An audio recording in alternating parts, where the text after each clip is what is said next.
All right. Trump has signed more executive orders. As you know, I've been keeping up with all of Trump's executive orders. Um, it's on my phone. It's not on my computer for me to share it with you guys, but I'm sure you can Google it for yourself. So I am doing this where I'm watching these executive orders while also looking at people's responses. Now, if I decide to get into the science of evil or back into that topic, that's going to be a separate show. So moving forward, that is something I'm going to do. So let's say there's certain topics and things that's separated so it doesn't all fall in together. I may just sometimes do separate shows. And I'm saying if it's a presentation show, such as, audiobooks and stuff like that, I don't want you guys to be disturbed by other convoluted stuff, because I know the last time I did the Robert Greene interview, I turned around and watched somebody's channel about the deportation. And I finished like the night off with that until I fell asleep with that one. And I have to edit that video. But anyway, because I feel like I want to just cut that whole thing out, period. But it was just, is there a purpose for it to be there? And more than likely, it's probably not. So anyway, I am watching foreigners respond to Trump, meaning people who are here in America, who come from a foreign country or some immigrant background or immigrant parents while they live here, meaning like parents are immigrants, they live here. People who Trump has, pretty much people who are immigrants or who come from an immigrant background. Trump has riled immigrants up from the first time he was the president. So much that they hated him, so much that they could not stand his voice, so much that they didn't give a damn what he had to say. Okay? And this is something that continues to happen. Damn, what was the date?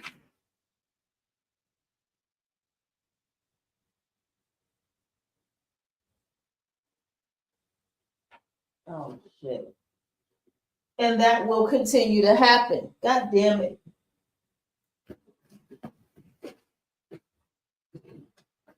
And so, hold on, let me calm down. I'm hearing it again.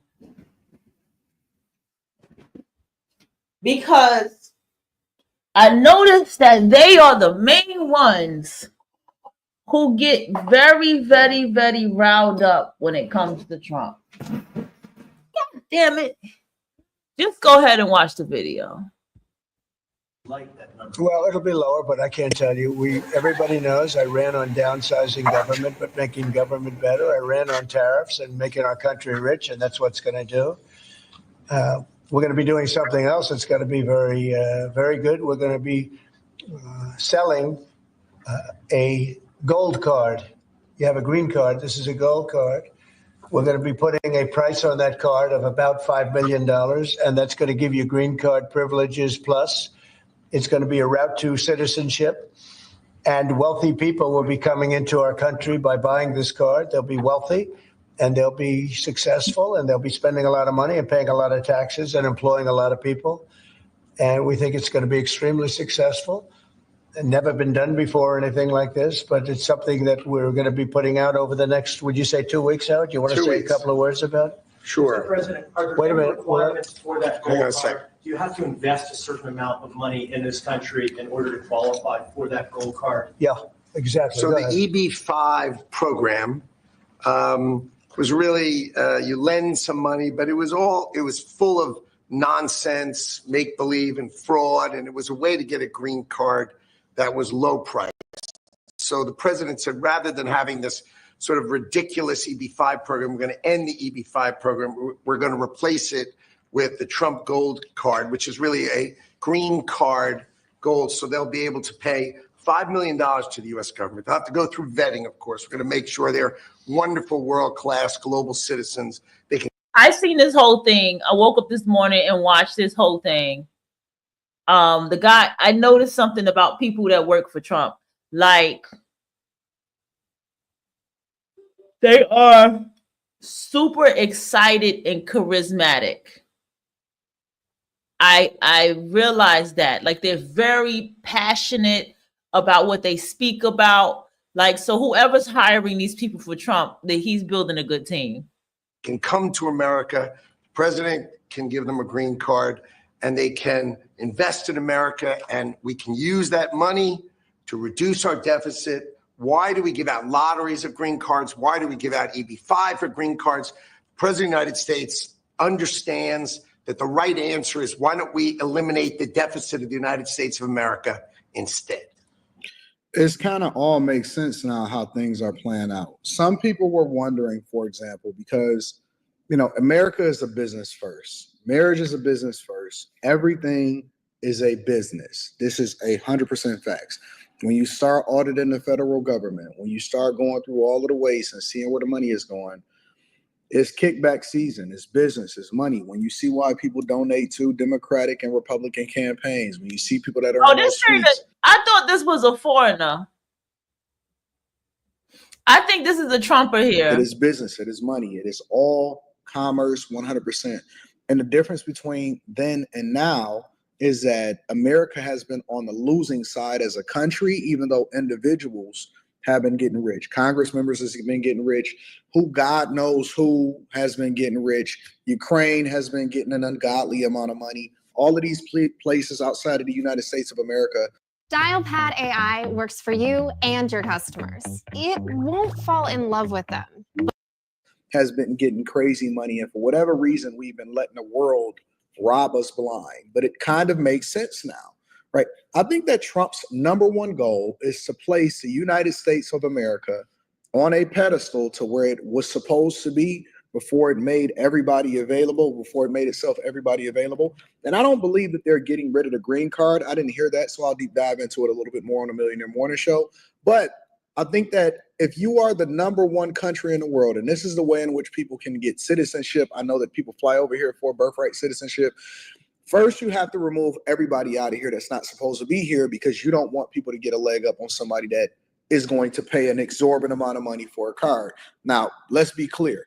A gold card that basically puts you ahead of the line and guarantees your citizenship and expedites the process is absolutely, in my opinion, a phenomenal idea, because what it allows for you to do is to make more money. And if they're actually using it to pay down the deficit for the federal government or fund things that actually make America greater than it already is, then I'm all for it. Any monies that pay down the federal deficit and forcing people to then recognize our greatness as a country, while at the same time incentivizing people to go about doing it the right way and removing illegals that's not supposed to be here so that you can make it more valuable.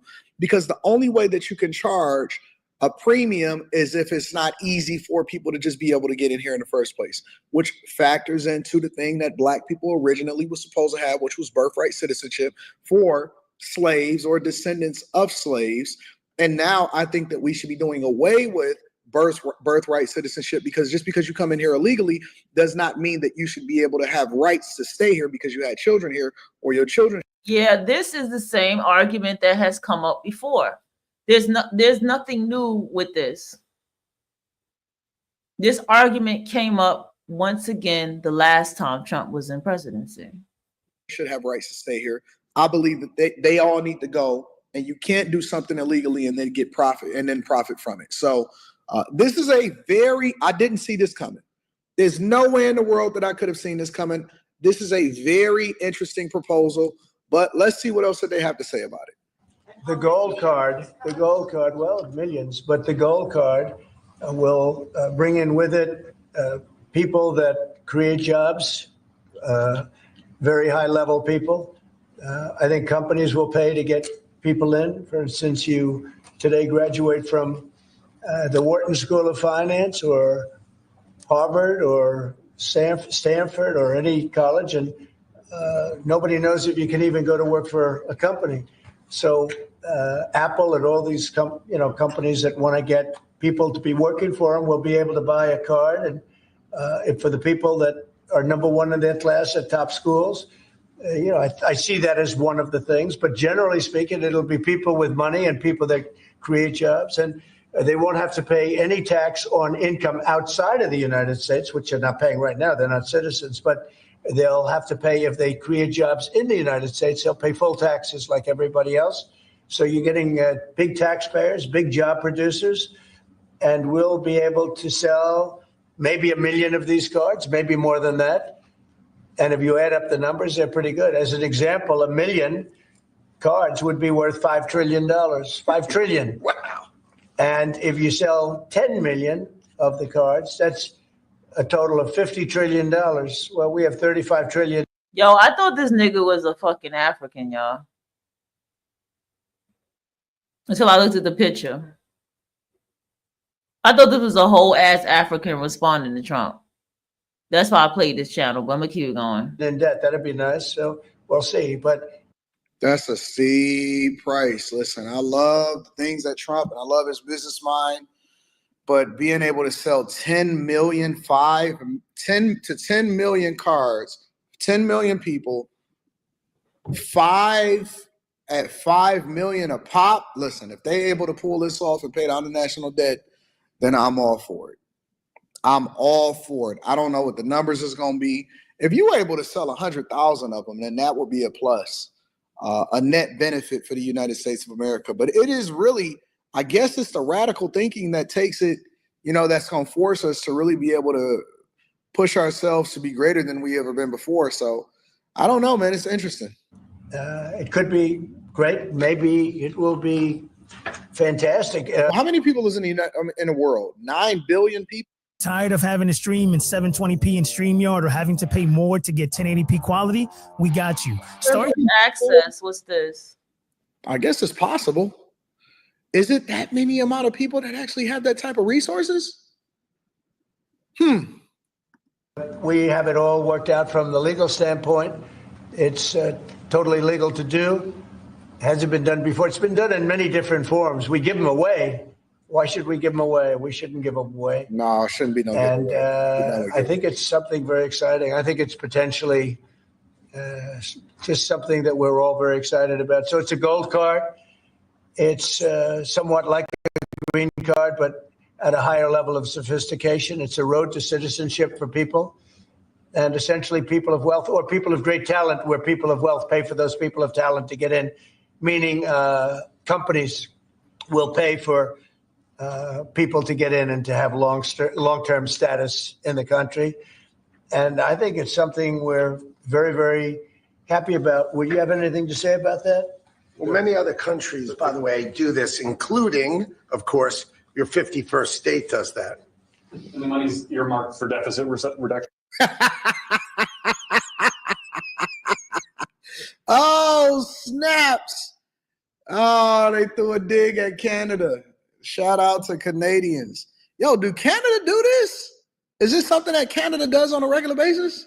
It may be earmarked for deficit, but it actually could be more money than that. I mean, if you did 10 million, you'd have $15 trillion left over. But generally, it's going to be paid down debt. Yes.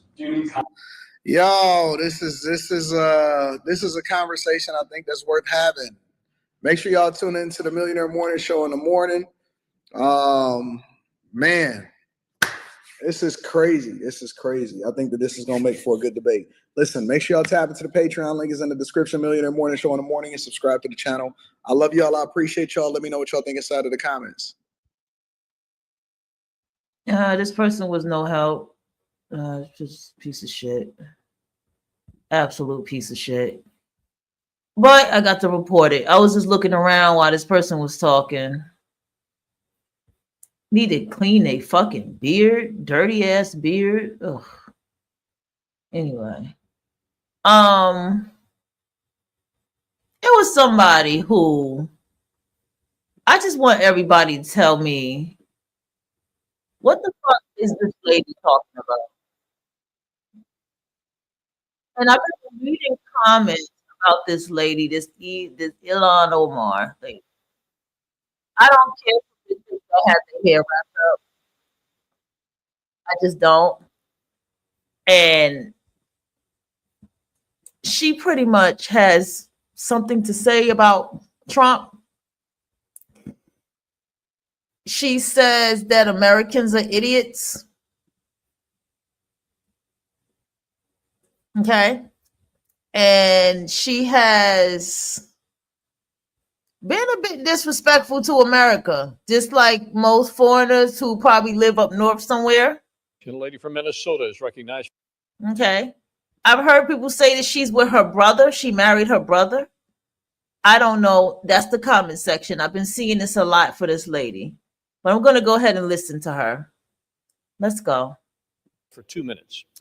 Thank you, Ranking Member. Thank you, Mr. Speaker. I rise in strong opposition to this Republican budget resolution. I rise in strong opposition to this public budget resolution.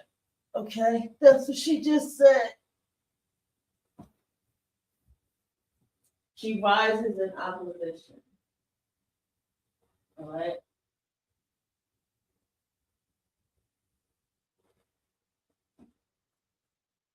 And hold on.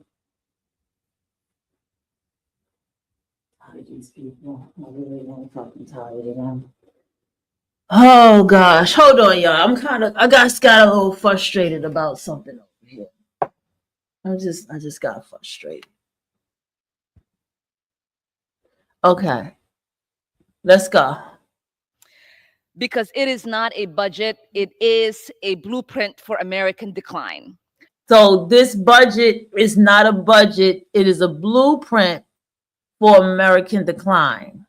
Let's be clear. They want to exploit your labor, your tax dollars, and gut your earned benefits. They want to exploit your labor, your tax dollars, and gut your something benefits, right? They want to exploit your labor. We've been through that with the Democrats. Your tax dollars, it's a part of being American, being an adult, and your earned benefits. Okay. This is a foreigner speaking. Okay, so let's get to this. It says cut SNAPs to $230 billion. Cuts Medicaid to $880 billion. Tax cut up to top 1% out of 1.1 trillion, because we like in a something $1 trillion debt. Okay. Now, this is the cut. They had to make their cuts, unfortunately. And he has an executive order about health care being affordable, y'all.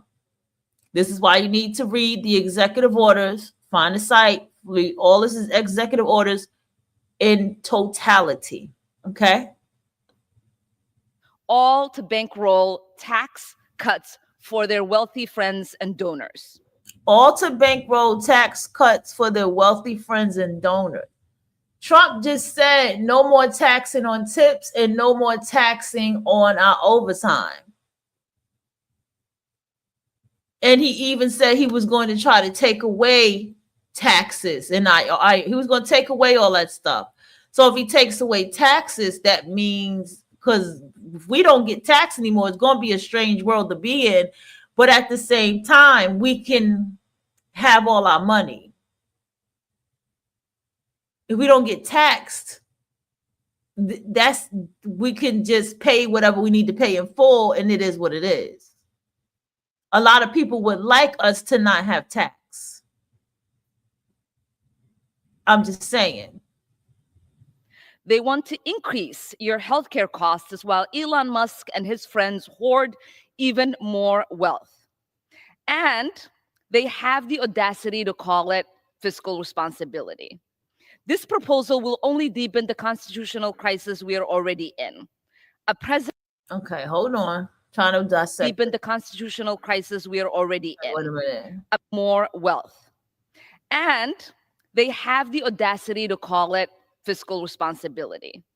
This proposal will only deepen the constitutional crisis we are already in. Okay, before we get to the constitutional crisis, we're already in the financial crisis. Something has to give. Okay? I say something has to give. You should not be birthing children if you can't afford them. And sit back and you expect your government to pay you for what you made the decision to do. If it's against your will, then yes, you should abortion, anything against your will. I think women should have the choice to abort. We're not even going there. We're talking about social services. Okay?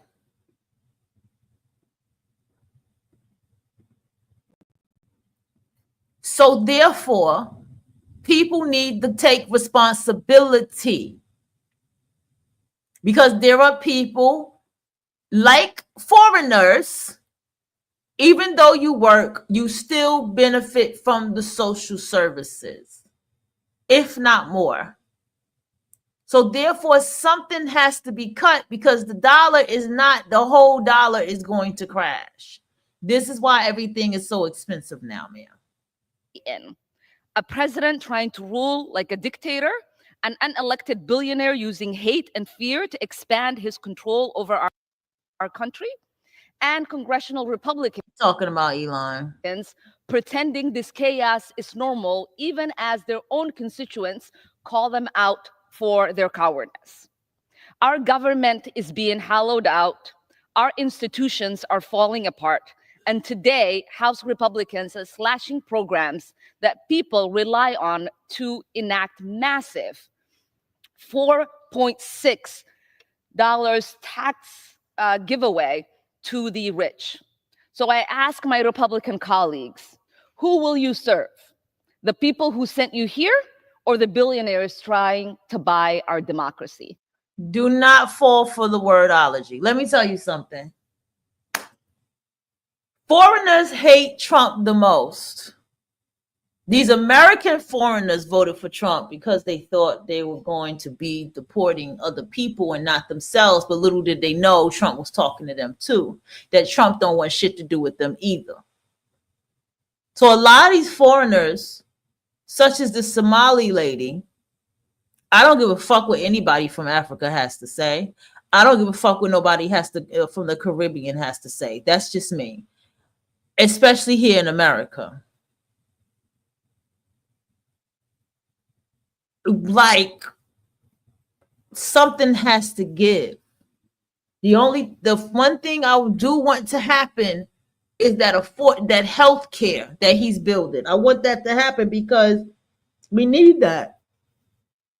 We need that. The older I get, the less I even go to the doctor, hospital, unless I really need to, because I don't like doctors. I've been that way for a long time. I do not fucking like doctors. And that's just how I am. And that's how I've gotten since I've gotten older. And I'm learning to do things to heal myself and live a better life for me. Okay? Heal myself and live a better life for myself. Okay? Let's see what Jasmine got to say. I can't find no foreigners responding. I saw something with Trinidad is going to ask Jamaica for help. Thank you so much, Mr. Chairman. This is my first time serving as a ranking member of a subcommittee during a hearing, and I am grateful to be here today. I look forward to working with you and the rest of this committee on behalf of the American people. Before I was elected to Congress or to the Texas House of Representatives, I was a public defender and civil rights attorney by trade. I know about the Department of Justice and what they're supposed to be doing. I am also very concerned by a rogue DOJ, or one that is not beholden to the American people. I am very concerned about the DOJ being weaponized by the White House. I am concerned about the FBI being used for purposes outside of our domestic security and maintaining peace at home.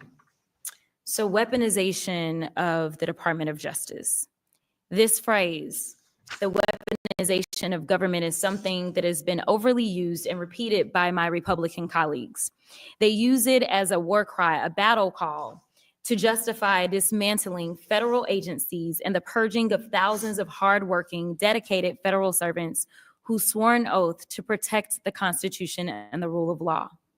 If the purpose of this hearing today is to examine and expose the weaponization of government, specifically the weaponization of Department of Justice, then it is essential that we understand what exactly weaponization means. Fortunately, history is kind to us. Last Congress, the House Judiciary Committee held numerous hearings on this notion of weaponization. And in those hearings, Republicans described weaponization as, quote, corruption, quote, government abuse and political treachery, having the government act, quote, against people who were innocent and did nothing wrong, quote, targeting people of one political persuasion.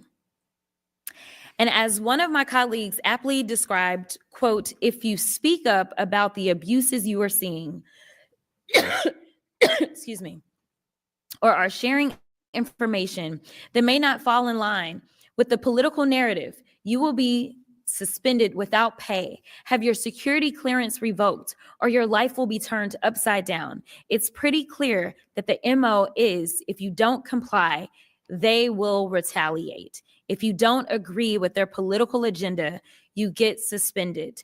They do it in such a way to deter others from speaking up and speaking out. These are not my words. These are not the words of Ranking Member Raskin or Leader Jeffries. These are the words of congressional Republicans. This is what they believe embodies weaponization. I am the first to admit that I don't often agree with many things that my Republican colleagues say, but wholeheartedly concur with their descriptions here. What concerns me, however, is the inability of my colleagues on the other side to connect the dots that are in front of them, while the rest of America is watching as this DOJ weaponization takes hold right before our eyes. And to be clear, what we are witnessing happening before us satisfies the descriptions used by my Republican colleagues. Corruption. Any lawyer with a good head on their shoulders will tell you that the recent attempt by Trump's DOJ to drop the corruption case against Mayor Adams is ironically riddled with corruption itself. This decision to try and drop this case was never about some flawed argument or approach by the DOJ. In fact, even acting Deputy Attorney General Emile Beauvais, in his February 10th letter to the U.S. Attorney for the Southern District of New York, the office handling the case stated that the Department of Justice's attempt to drop this was done, quote, without assessing the strength of the evidence or legal theories on which the case is based, inherited. Instead, it is trying to drop the case because Trump's DOJ is, quote, particularly concerned about the impact of the prosecution on Mayor Adams' ability to support critical ongoing federal efforts to protect the American people from the disastrous effects of unlawful mass immigration and resettlement. Put differently, the Department of Justice wants Mayor Adams to give fealty to Trump and also use him to execute Trump's immigration policy in New York City. The blatant corruption of this quid pro quo alone should warrant this subcommittee to investigate the current weaponization of this Department of Justice. But this is far from the only example of weaponization occurring before us. Next, government abuse and political treachery. Make no mistake, acting Deputy Attorney General Emile Beauvais ordering Brian Driscoll, the then acting director of the FBI, to turn over a list of not just current, but also former FBI staff who were assigned, quote, at any time to investigations and or prosecutions related to the events that occurred at or near the U.S. Capitol on January 6th, end quote. It is a clear illustration of government abuse targeting employees they wrongfully claim are political adversaries. In fact, rather than utilize the FBI's time and resources to protect America from cyber attacks, terrorism, and other violent crimes, Trump's DOJ is choosing to spend resources to build loyalty to Trump. If that is not government abuse, I just don't know what is. Third, the view that the government is acting, quote, against people who were innocent and did nothing wrong. For those of you who may not be familiar, when career prosecutors and staff at DOJ are assigned to cases, they take these tasks on not because of power or politics, but because it is quite simply part of the job. Oh, I'm getting bored. Oh my gosh. Maybe because I got this thing on my mind. It's rare that prosecutors get every case they want. Instead, prosecutors and staff are assigned cases because of their capacity, experience, and expertise. But where we see commitment to the Constitution and the rule of law, the Trump DOJ sees reason for retribution. This has already taken shape in various forms, but notably, on January 27th, Trump's then acting Attorney General James McHenry fired DOJ officials on those of which worked on federal criminal investigations into Trump. Let me repeat this. They fired DOJ officials who did nothing wrong. These officials simply did their jobs. Now, finally, quote, targeting people of one political persuasion. While I just briefly touch on this point, I want to be very clear with the American people. Within the last 35 days, Trump's DOJ has already sent inquiry letters to Democratic members of Congress for speaking out and criticizing Elon Musk. Our task on this subcommittee today is to conduct real congressional oversight of the Department of Justice, because this notion of weaponization is not simply a threat, it is a reality. The public is worried. Career attorneys are worried. Congress is worried. The world is worried. Every day that passes. You know what I'm starting to see?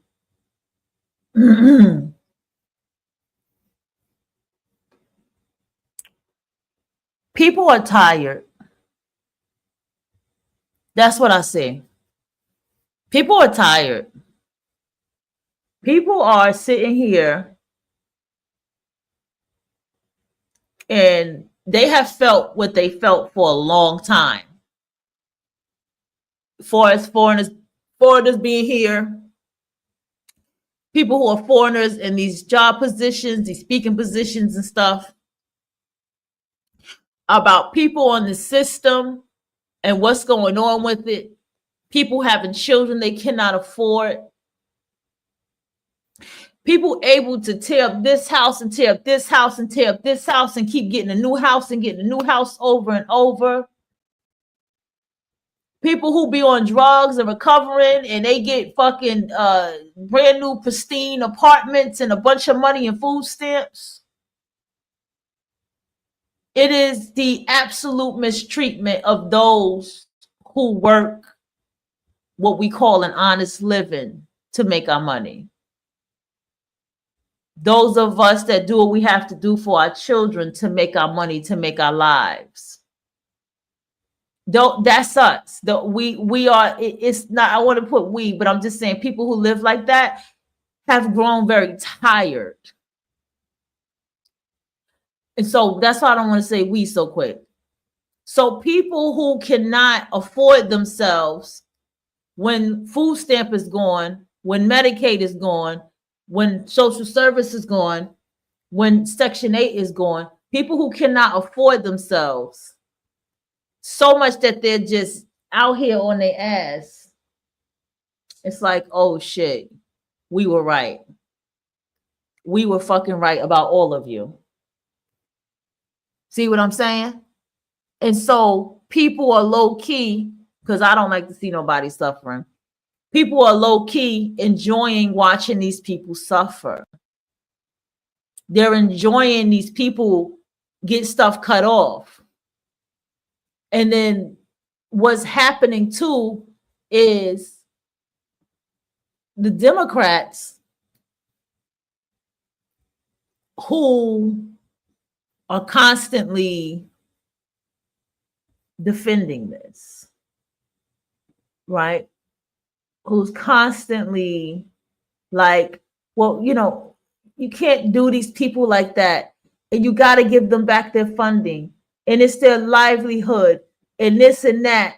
Is making everybody question the Democrats. That some people are turning around to Donald Trump. Literally turning around to him like, wait a minute, he's actually doing something good. You know why they saying that? Because there's people who were like, I didn't realize how suppressed and quiet I had to be about what I feel about immigrants. And what I've been seeing for all these years, for the people who used to be always like, well, excuse me, well, they're giving all the immigrants the job and they're not giving it to Americans, and people would gaslight them. Like, well, the immigrants are applying for the job, as if the Black people or the people of America are not applying for the job. Trying to gaslight everybody. So that's the first thing that Trump did. He answered the people's call. He did. He really answered the people's call, because he's building a system for healthcare. You have to read the executive orders. He's building a system to bring money back into America. He said, here is a $5 million gold card. You invest into that. You invest into this gold card. You're investing into America. You can bring your businesses into America. Who knows the kind of opportunities that could be for us? We could probably start working literally for fucking all this advanced technology stuff. Who knows? It can be in more advanced factories and stuff. Who knows what this can bring for us in America if they bring their businesses in here? Okay, Eric Adams is a shit show. Eric Adams is a fucking shit show. Okay. I feel kind of scared that they closed down the migrant shelters. If y'all not going to take the migrants and put them in somewhere that's an encampment where y'all can keep an eye on them, I'm very, very leery about that. I'm very, very, very leery about that. And I'm very leery about that because, oh my goodness. I'm leery about that because you got to keep an eye on them. They're migrants, they're violent, they're fucking rapists. Like, I feel scary about that. Don't just release them out into the wild with everybody.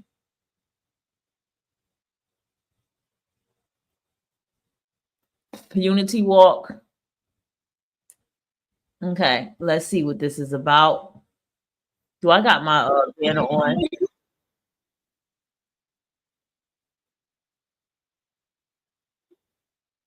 Farm finance is easy. It takes less than a minute to get. So I want y'all to understand, I want to make sure that you all are clear.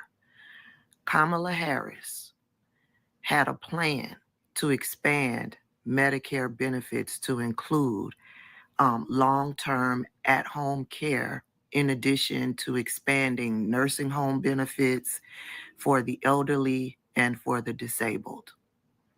She wanted to continue Joe Biden's low-cost prescription plan, and she wanted to expand that as well, right? But y'all said no. No, we're going to go with the other guy. We're going to go with the other guy because Kamala Harris has no plan. When she made it clear what the plan was, one of her campaign stops was just to talk about her plans. She went into detail about her plans. And y'all still said, instead of researching and following up for yourselves, y'all still said, no, she ain't discussing her plans. And so we're going to go with the other guy. And this right here is the other guy's plan. The other guy's plan is to cut the budget so that he can save money to provide tax cuts for the rich. And so because y'all went with the other guy, yeah, Republicans passed the budget yesterday, which cuts $880 billion from the budget. And that $880 billion will be cuts to Medicare, Social Security, Medicaid, food stamps. He's taking money, $880 billion worth, taking it from the poor so that he can provide tax cuts to the rich, will increase the overall deficit.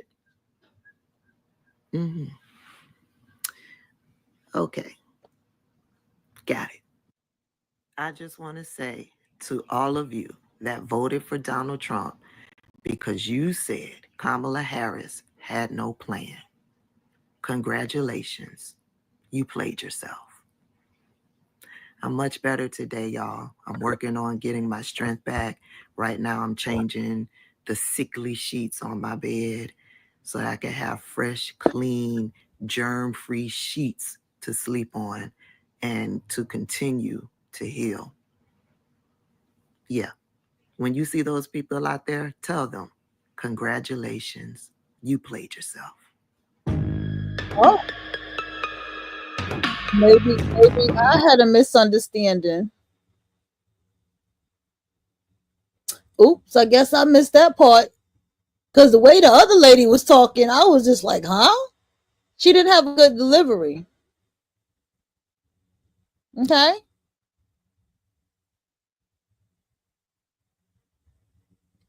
As you can see, I play both sides. I play, the people who are for and against. Finally, Brooklyn banning teens without under 20 without an adult. I'm glad they doing that. Y'all should have been doing that. Y'all should have been doing that. I'm loving these times that we in, bro. I'm loving them.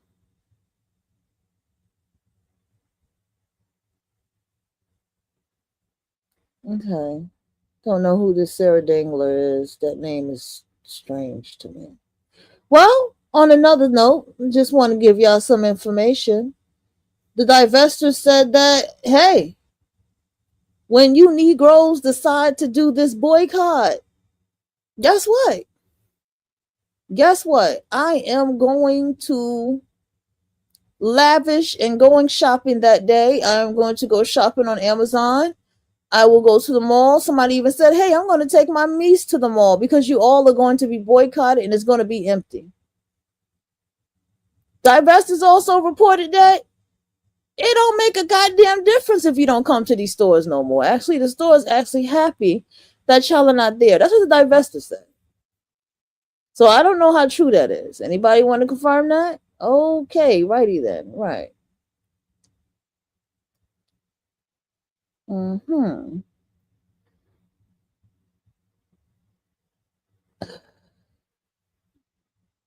These immigrants are spewing hostility towards Black Americans.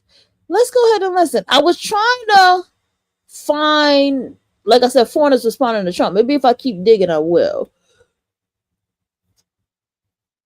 But we're going to go to Annie Boulay.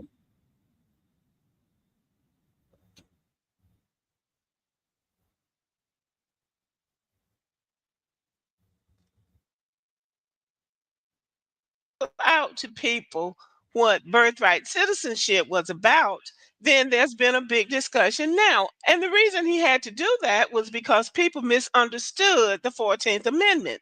And I think Black Americans need to talk about the 14th Amendment as often as we can so people will be clear about what that amendment is all about. That amendment was never for people to come into this country illegally, having babies, and then claiming birthright citizenship under the 14th Amendment. I've said this in other videos, and I will continue to say that. That is not being divisive. You cannot go to any other country in the world where they have tribes or where they have national status and that resources or privileges are set aside for those people You cannot go into those countries as an American, as a Black American, and claim those resources or assume the status of the people of that country. You're not being mean when you tell people birthright citizenship was for American descendants of slavery. But America has played a trick on the world in that they've gone all over the world doing all of this loose talk about Black Americans. And many of them don't know what the law says. And many of them don't know what the Constitution says. But we can say this definitively. The 13th, 14th, and 15th Amendments were amendments that were passed and ratified for the formerly enslaved people in the United States. Now, people are having to pull out the 14th Amendment and go over it line by line to make it clear to people that you are not entitled to this under the law. This is something you're assuming. So now that Black Americans have said we're going to delineate. Now, people are saying because you delineate is because you want something for nothing or you want free stuff. And I say, let these people say whatever they want to say. Because if they were all that, they would still be in Jamaica or Nigeria or wherever it is they ran from, trying to get here to get their hands on what we have worked for. So let them say whatever they want to say. Now, I want y'all to also understand the other dark psychology aspect of what Donald Trump is doing as well. Why is he flexing a gold card? Why is he flexing all this money? Because what he is doing is he's psychologically saying America got that money. America got what your country does not have. That's why you over here. You see what I'm saying? So he's bringing up, it's like what the fuck? It's like pimping Ken. The first law of pimping is first purse, ass last. So he's bringing up, he's showing what he's worth. Okay, that's what Trump is. Us. What is America worth? A gold card sold for $5 million, and that people will pay $5 million, more than $5 million, to buy these gold cards from America. So that becomes the status quo of standard. Who can step foot in America and have an opportunity? It's those that got the bread. So all you who are piss poor, you're worthless and you're a waste of our time, and we're not going to help you anymore. We're not going to help you over our own citizens from the corrupt governments that's been doing that. That's what Trump is doing too. Across this video the other day, and I've seen it on 2 channels. So I thought I would share this video with you. These are people from the Caribbean living in the United States mad because Black Americans have decided to delineate, calling themselves FBA. And some of us say ADOS. But we need a designation just like everybody else. And it's not being mean or selfish or trying to take anything away from them, because we say our ancestors are the ones who built this country, and our needs should take priority over people who came here because they wanted to, looking for something that we have. So I want you to listen to this conversation and then we'll discuss it.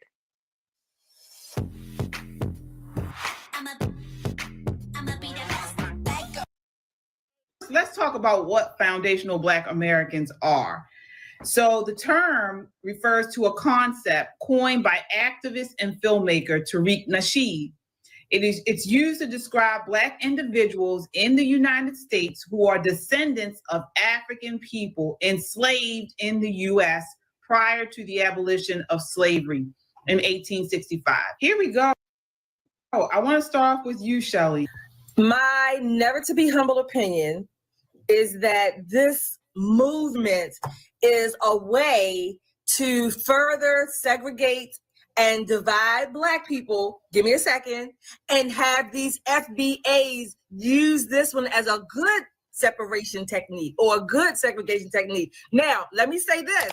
I don't give a damn who you associate with, who you want to be called, or what group. I don't really care. But I think this particular issue is a way for, I'm going to say, maybe more conservatives to use as, oh, I'm separating myself because I am a slave or have ancestors that were slaves or whatever. I don't care. Ultimately, I am a foundational Black American. I was born here. And, you know, a lot of people talk about being separate and all of this other stuff. Well, look, you can do that now. Find yourself an island in South Pacific and just go be separate. But most people don't even know how to feed themselves without a supermarket. So that's something that would break down very quickly. Now, these foundational Black Americans, the authority, whoever they are, I've never heard of such. And no, you may not claim me in your group, you know, just because I happen to be born an American, right? Born an American with beautifully melanated skin, but American nonetheless, right? We're not going to start dividing ourselves into these little pockets that make it easier for people to take advantage of other people. And let me tell you something, I'm sick of FBAs, okay? I'm sick of them too. I'm just sick of people begging all the damn time. Yeah. You can actually walk down Baltimore and step in human feces, and it's generally from an FBA. Okay, so I want to address some of the points that they brought out in this video. The first thing is that, of course, everybody is blaming Tariq Nasheed for the delineation. Tariq Nasheed acknowledges that he got the idea from Dr. Claude Anderson, who is highly respected in the Black American community. The first person I heard talking about delineation was Yvette Carnell. There are a number of Black Americans who have been talking about this, and even the lawyers and people who talk about us getting reparations. It's the childishness for me. Let me jump in. And I'm not talking about Mamby Boulay. I'm talking about the people who just made this comment. Let's go back. It's all the childishness for me. Okay. I need y'all to understand something. Anybody. I already told y'all my background. I ain't got to get into that. At the end of the day, how you are proving, okay, listen again. An American with beautifully melanated skin. She came with attitude. But American nonetheless. He looks really short. Right? We're not going to start dividing ourselves into these little pockets that make it easier for people to take advantage of other people. And let me tell you something, I'm sick of FBAs, okay? I'm sick of them too. I'm just sick of people begging all the damn time. Yeah. You can actually walk down Baltimore and step in human feces, and it's generally from an FBA, okay? So I want to address some of the points that they brought out in this video. Before she gets into it, because I know she's going to get into it. I've heard this all before. I think that FBA is a great thing. Trump, once again, is very good at giving everybody what they need and what they want and what they qualify for. Trump is very good at giving people that, right? I can't have him on my screen, y'all. I cannot have him on my motherfucking screen. Okay, thank you.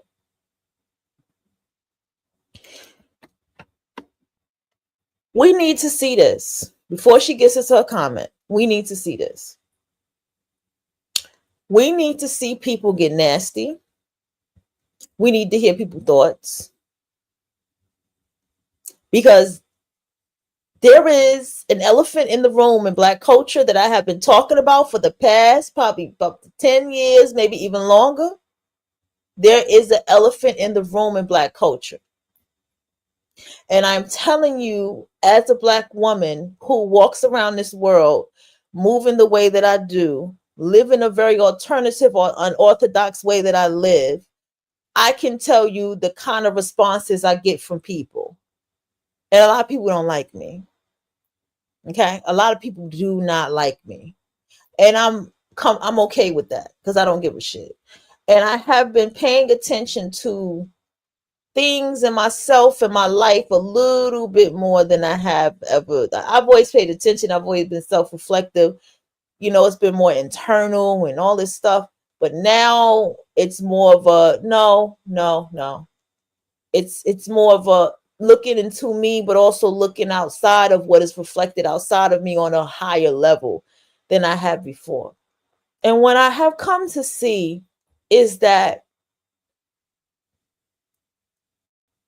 the Black American has been suppressed on multiple levels in America. And the way that we get out of this bit of suppression is through, most of the time, getting our passport.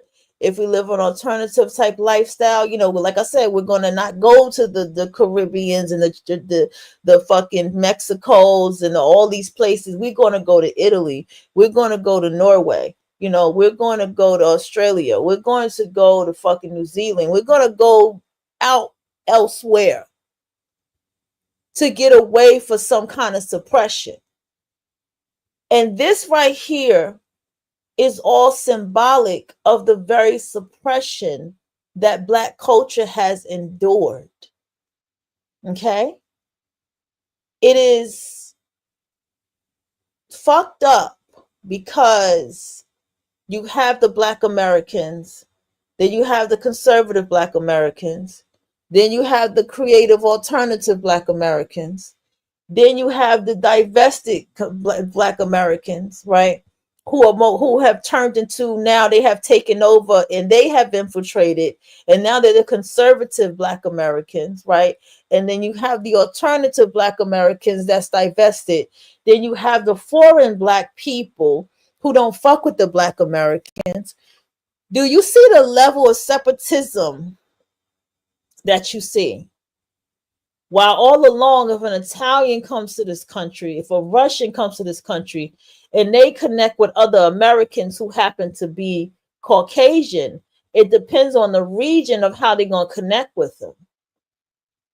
Now, if in the South and the Midwest, they'll all come together a little bit more, as opposed to Northeastern states where it's just more separatism. This is the world that we live in. But also, Trump is answering everybody's call, because that's why he is not attacking, but that's why he's going after the Black people of color immigrants, because he's humbling them. But it's also a good thing because now they are attacking Black people of color in America.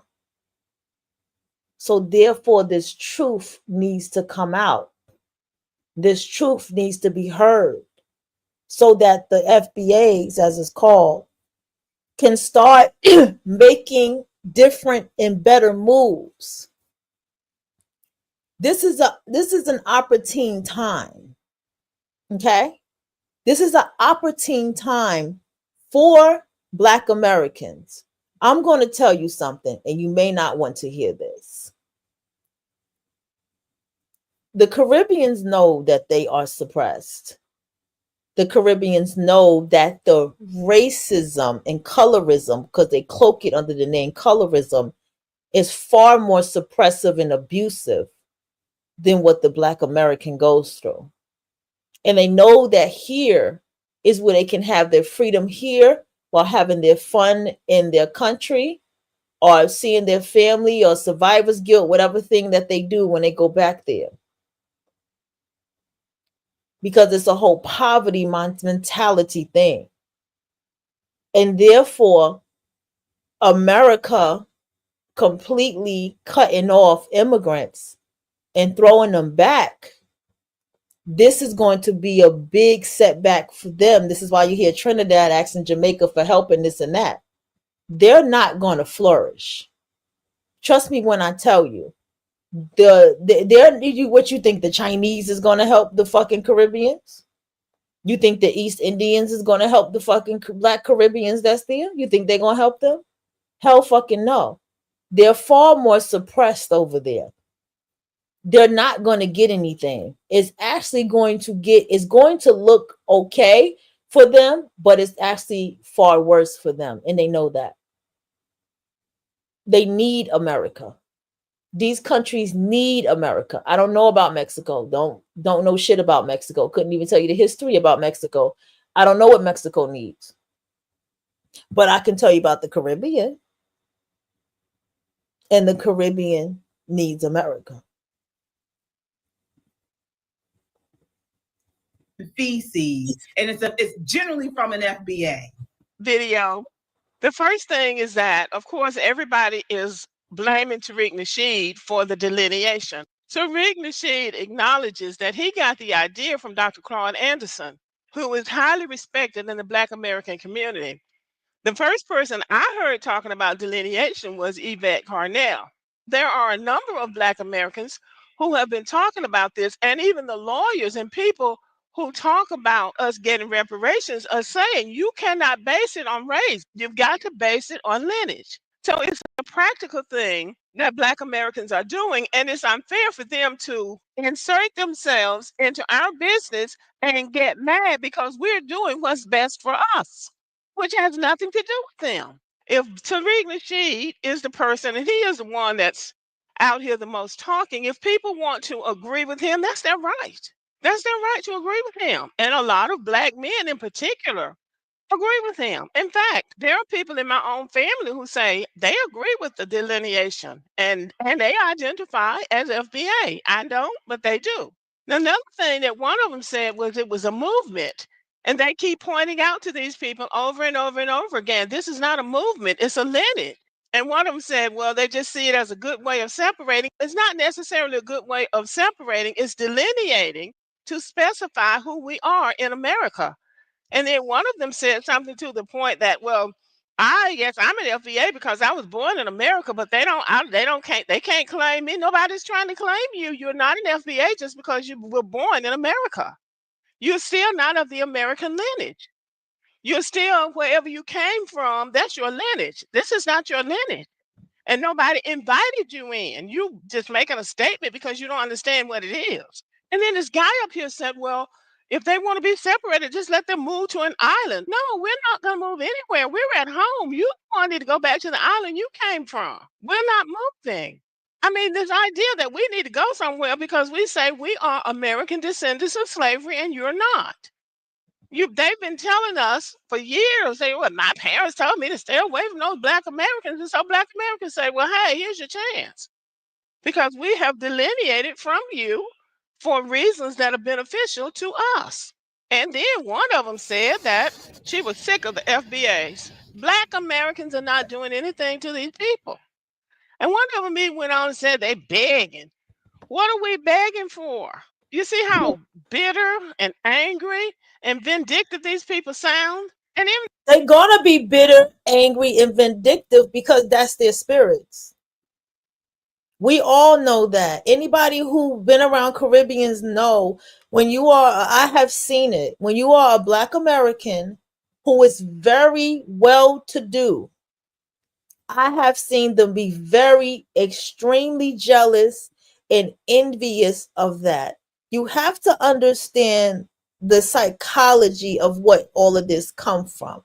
First of all, the males and their culture, they have a very most cultures are like this, is the patriarchy. The problem is this is what it is. I'm the kid. This is what the Caribbean is. You're the Black American is the kid in the project, right? The kid in the project got the lights, got the hot water. The kid in the project gets to go outside and play with their toys and their bikes in front of the house, though they family ain't really, ain't got the best job or whatever have you, but that's the kid in the project. The Caribbean is that kid that live in that house, right? Family working hard. Mother has a very, considered a good job to be from the level of this Black neighborhood of the kids in the projects. And we know what job that would be, like a city job or whatever, right? But there's no hot water in the house. And the lights are barely ever on. And we got to share a bike. I'm not saying that's I'm just saying, metaphorically speaking, that is the Caribbean.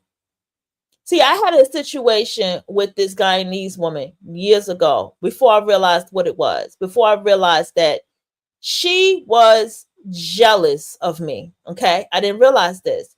She was so jealous of the fact that I was alone with my daughter, that we went to the beach all the time, that I just had a very free spirited life. Nobody was there with me.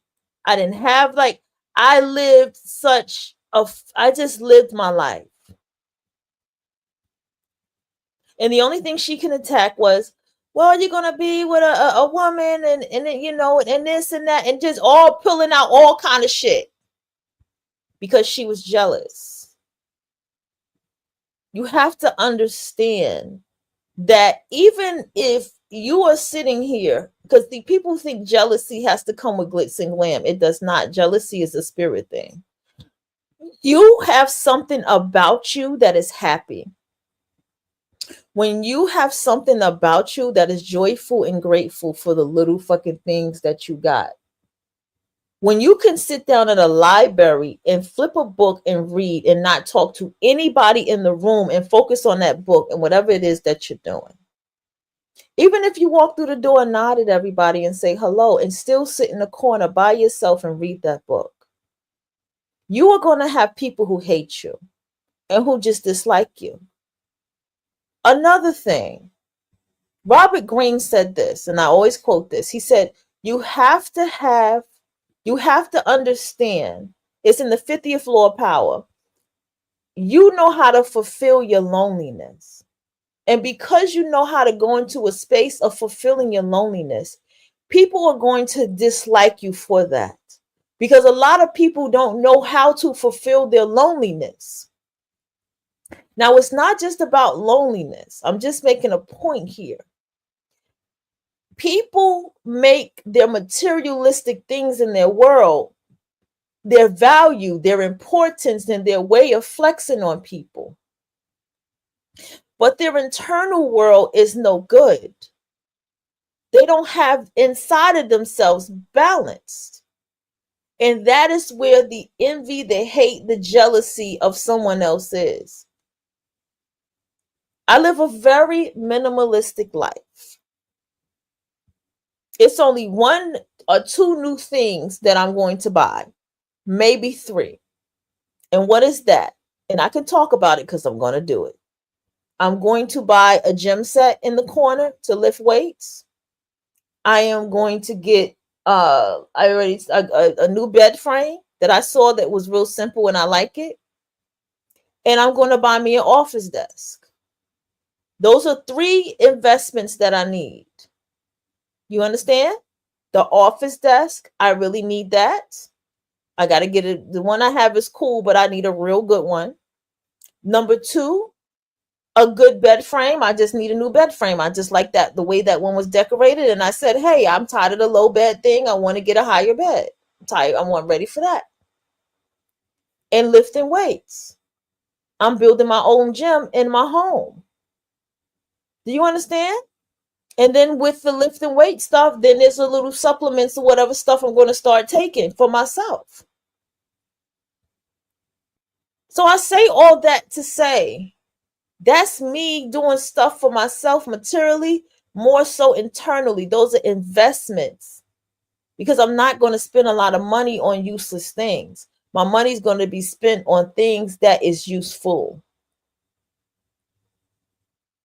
Useful. And that's what's important to me in my life moving forward. And that's how I will continue my life moving forward.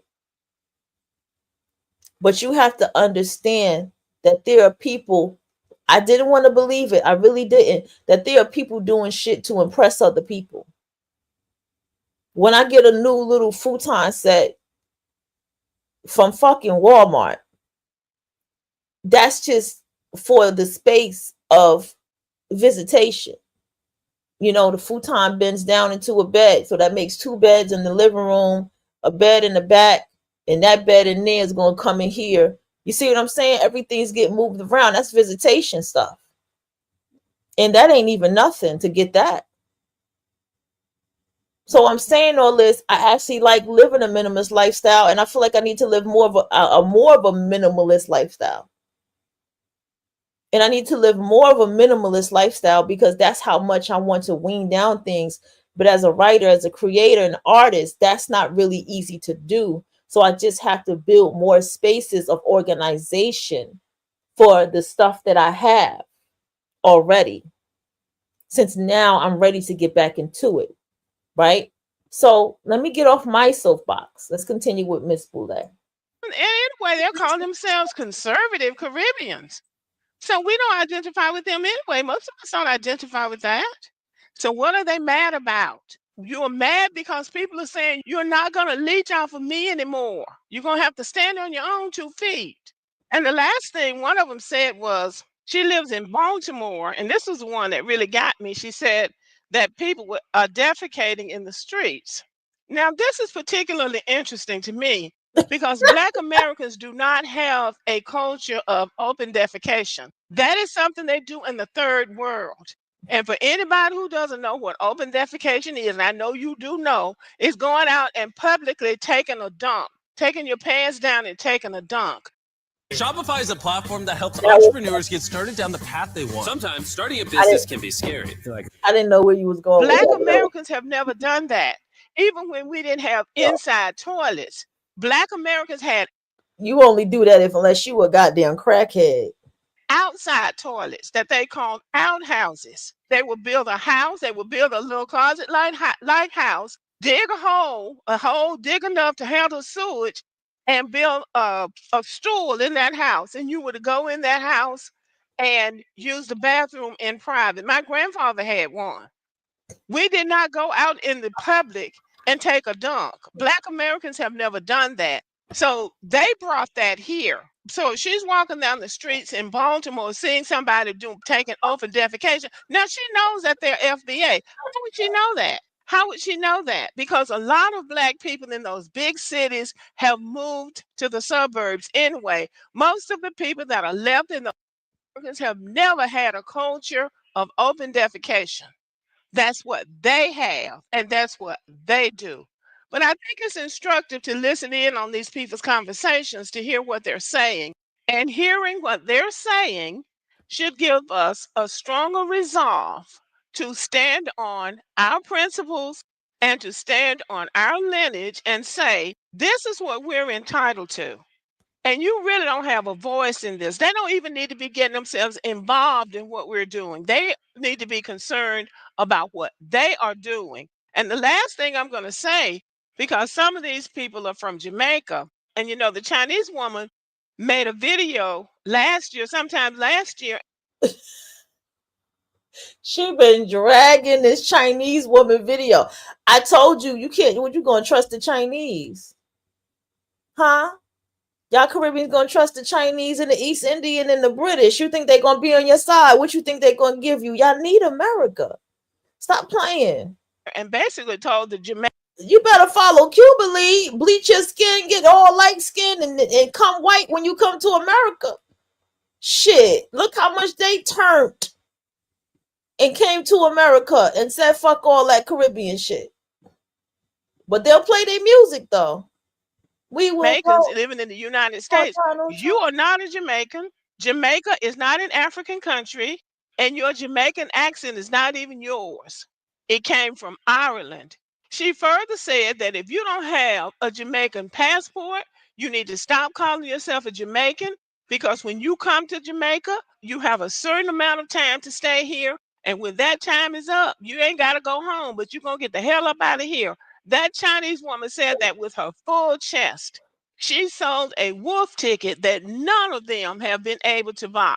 So instead of them being concerned about what Black Americans are doing, they might need to check out what's going on in their homeland before the Chinese take over everything over there, because they're not going to get our stuff. That's what they need to be made clear of. And it doesn't make any difference how much they talk and how much derogatory language they throw out there. They can take that language and flush it down the toilet, because it has nothing to do with Black Americans and Black Americans' lineage. Okay, y'all, that's what I think. Let me know what you think about this video. Thank you. Not flush it down the toilet. And I throw the shit right back at her, told her to flush it down the toilet in a very ladylike way. I like that.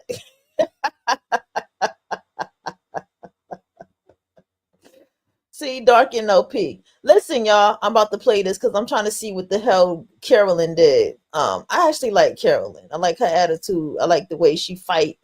I like the Carolyn don't take no shit. You know what I'm saying? I like Carolyn. She a Virgo too. She a damn, is she a September Virgo? I think I forgot her birthday. Before we get to this, I'm not falling into this goddamn the Caribbean versus American thing. Okay, it's over, y'all. I need y'all to understand it is over. The white man has spoken. Okay, he has spoken. White supremacy has spoken.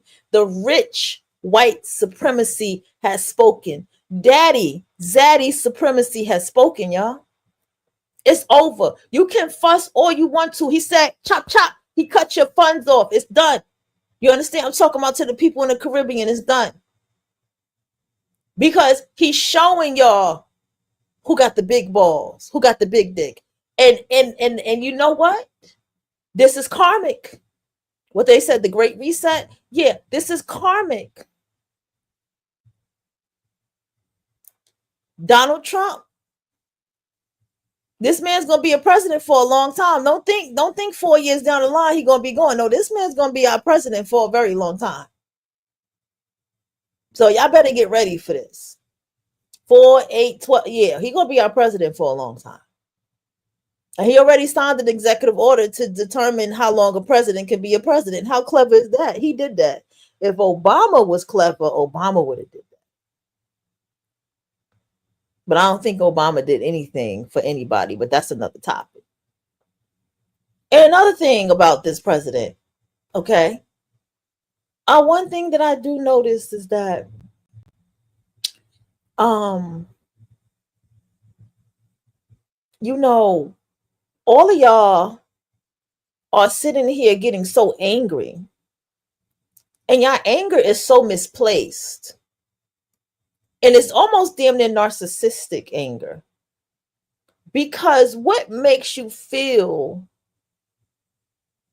that the FBAs are entitled to you, entitled to help you, owe you something, when actually it's the other way around, especially for people in the Caribbean. Mexico helped America. That's a different story.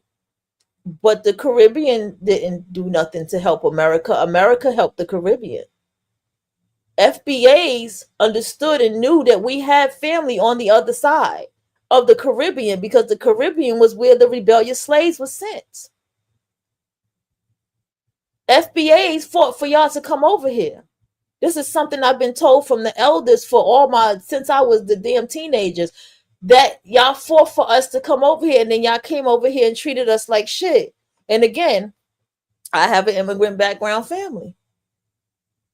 So like I said, that's where that kind of where I'm still American, but I still kind of ride the fence about a lot of things. But my thing is, have a little bit of humble pie. What do you think Donald Trump did all this for? I'm telling you, I feel like Donald Trump's entire target with the farmers, with the federal workers, was all to attack foreigners. Because that's where most foreigners are, in the farm and also out there in the federal work field, where y'all help each other get the job. And this is why when he asked y'all, what did y'all do? What's the last 5 things y'all did? I don't understand why y'all just didn't answer it. I would have just answered it. And I would have said, what's up to Elon along the way? That's me. In a very professional way. Say, hi, Mr. Elon Musk. Glad you asked. Thank you for considering me. I do a lot. It's so hard to just wing down 5 things that I've done. Let me just try to take all these things that I've done and make it into 5. Well, first of all, I did this, and I made my coffee like this, and I made it with some honey instead of sugar, because that's my personality. That's what I would have said.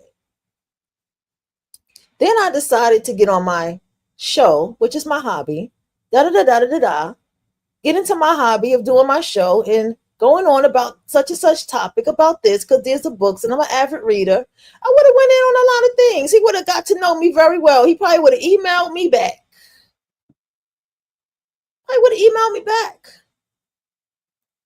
But that's just my personality. Fair use. So President Trump's first cabinet meeting will take place today, and Elon Musk is expected to be there. Joining us right now, White House Press Secretary Caroline Leavitt. Congratulations, my friend. Thank you. You've been making a lot of news at these briefings. This is the first cabinet meeting. Elon Musk is going to be there. I know there's been a lot of talk about the emails asking about the productivity. Is he going to be asking the cabinet members for an update today? Well, first of all, we're so excited that President Trump is hosting his first cabinet meeting here at the White House with the phenomenal team that he has put together. Every single one of his cabinet heads will be here today, both confirmed and soon to be confirmed. And Elon Musk will be in attendance at the cabinet meeting as well, because DOGE is working alongside every single one of these cabinet secretaries to identify waste, fraud, and abuse at their respective agencies. So they will be providing updates on some of the waste and fraud that they found, and they'll also be talking about their initiatives and the policies that they are enacting across the federal government to deliver on the promises President Trump made to the American people. From my view, it looks like the cabinet secretaries are already working with Elon Musk when it comes to cutting waste, fraud, and abuse. Yes. Some of the reporting was coming out saying that the cabinet members did not want to comply with the latest email that he sent out, but we're hearing it was because of national security reasons. Well, first of all of the reporting that says there's chaos or there isn't team unity is based on anonymous sources. Exactly. If you talk to these cabinet secretaries, which you and many other reporters in that room today will have the opportunity to do, you will see that this is a unified effort and everybody is on board with President Trump's promise to identify this waste and fraud. You look at what Lee Zeldin has found at the EPA, $20 billion.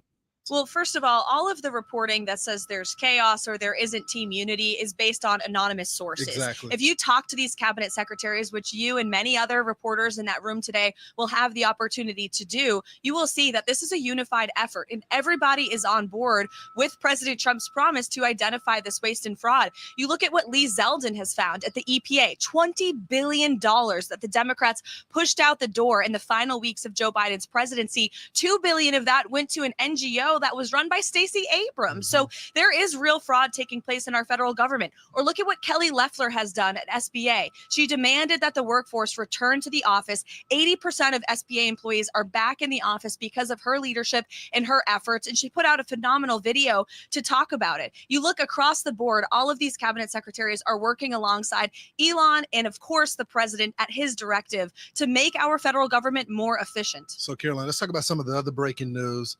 I know the president, as well as the president of Ukraine, Volodymyr Zelensky, were going back and forth. The president wants a deal to be done. We're hearing news that Zelensky could be at the White House to sign some deal. What can you share with us? Well, what I can share is what the president has said, which is the critical minerals rare earths deal is absolutely necessary and pivotal. It will recoup American tax dollars. We've funded more than $300 billion to Ukraine's national defense. It will provide these very critical minerals and rare earth minerals to the United States of America for our own national security. It will also create an incredible economic partnership between the American people and the Ukrainian people who are going to need to rebuild their country after this brutal war once it ends. So this is a significant step towards peace. We expect the deal to be signed this week. And as President Trump said yesterday, if Zelensky wants to come to this White House to sign that deal, he is open to that. Do you think he's going to come to show up to sign some sort of deal? We hope that he will, as President Trump said. Tell me the latest about the meeting with Putin. Is that a go just yet? There's nothing on the books just yet. The president will continue to keep everybody informed on that. But I know that Steve Witkoff and Secretary Rubio and our National Security Advisor, Mike Waltz, and the president's entire delegation who he's tasked with ending this conflict continue to be engaged with the Russians as well as the Ukrainians. You have to talk to both sides to bring the war to an end. The president had direct dialogue with Putin, and he has said that he believes both sides of this war want to see it end. It's in the interest of both of these countries to stop the killing and to ensure that we can have a peaceful world and economic prosperity for all. So, Caroline, you made some headlines yesterday. I know the president, he talks to all type of media, even does. some of the people that don't even like him. He's willing to give them interviews, gives them the first scoop sometimes. right. Yesterday, you announced that the White House press office would be, and the president will be selecting the pool reporters going forward. What is that process going to look like going forward? So for your audience who may not understand what has happened at this White House for decades, you have a group of journalists based here in Washington, D.C., who dictate which reporters go into the most intimate spaces of the American presidency, the Oval Office, who gets to ride on Air Force One. And that system hasn't changed since the early 1900s. Obviously, the media today in 2025 looks a heck of a lot different than it did when the White House Correspondents Association was formed. So this is a long overdue change. A lot of press secretaries and White Houses have talked about making this change. We are just the first to do it. We're shaking up Washington in more ways than one. And so moving forward, we're going to expand the pool's access to the president, to non-traditional journalists. Legacy media will still have a seat, just like they still have a seat in our briefing room, but we're going to bring new voices into the fold. The only people who are upset about this are those who feel like it's a knock on their power that they've had over the system. The power belongs to the people, not elitist journalists in Washington, D.C. Is the president doing this because of all the podcasts that were so instrumental in the YouTube shows that were instrumental during his last election win? Well, we've made a lot of changes to the press operation here because of that successful effort. The president owned the non-traditional media lane. Those podcasts were some of the most successful ratings bonanza that those podcast hosts have ever seen when Donald Trump joined their shows. And so we want to continue that effort because that's how you reach a bulk of America today. They're not tuning in to the legacy media outlets. They are listening to their podcasts when they drive to work. They are reading non-traditional outlets and digital sites. And so those voices deserve a seat at the table. And that's what we're trying to do here. Caroline Levitt here at the White House. I look forward to seeing you later on in the cabinet room. We'll see you there. In the Oval to interview the president as well as the rest of the cabinet. It's going to be a lot of fun. Caroline. Thanks for being we here, appreciate it. Clarence. Congratulations Thank once you. again.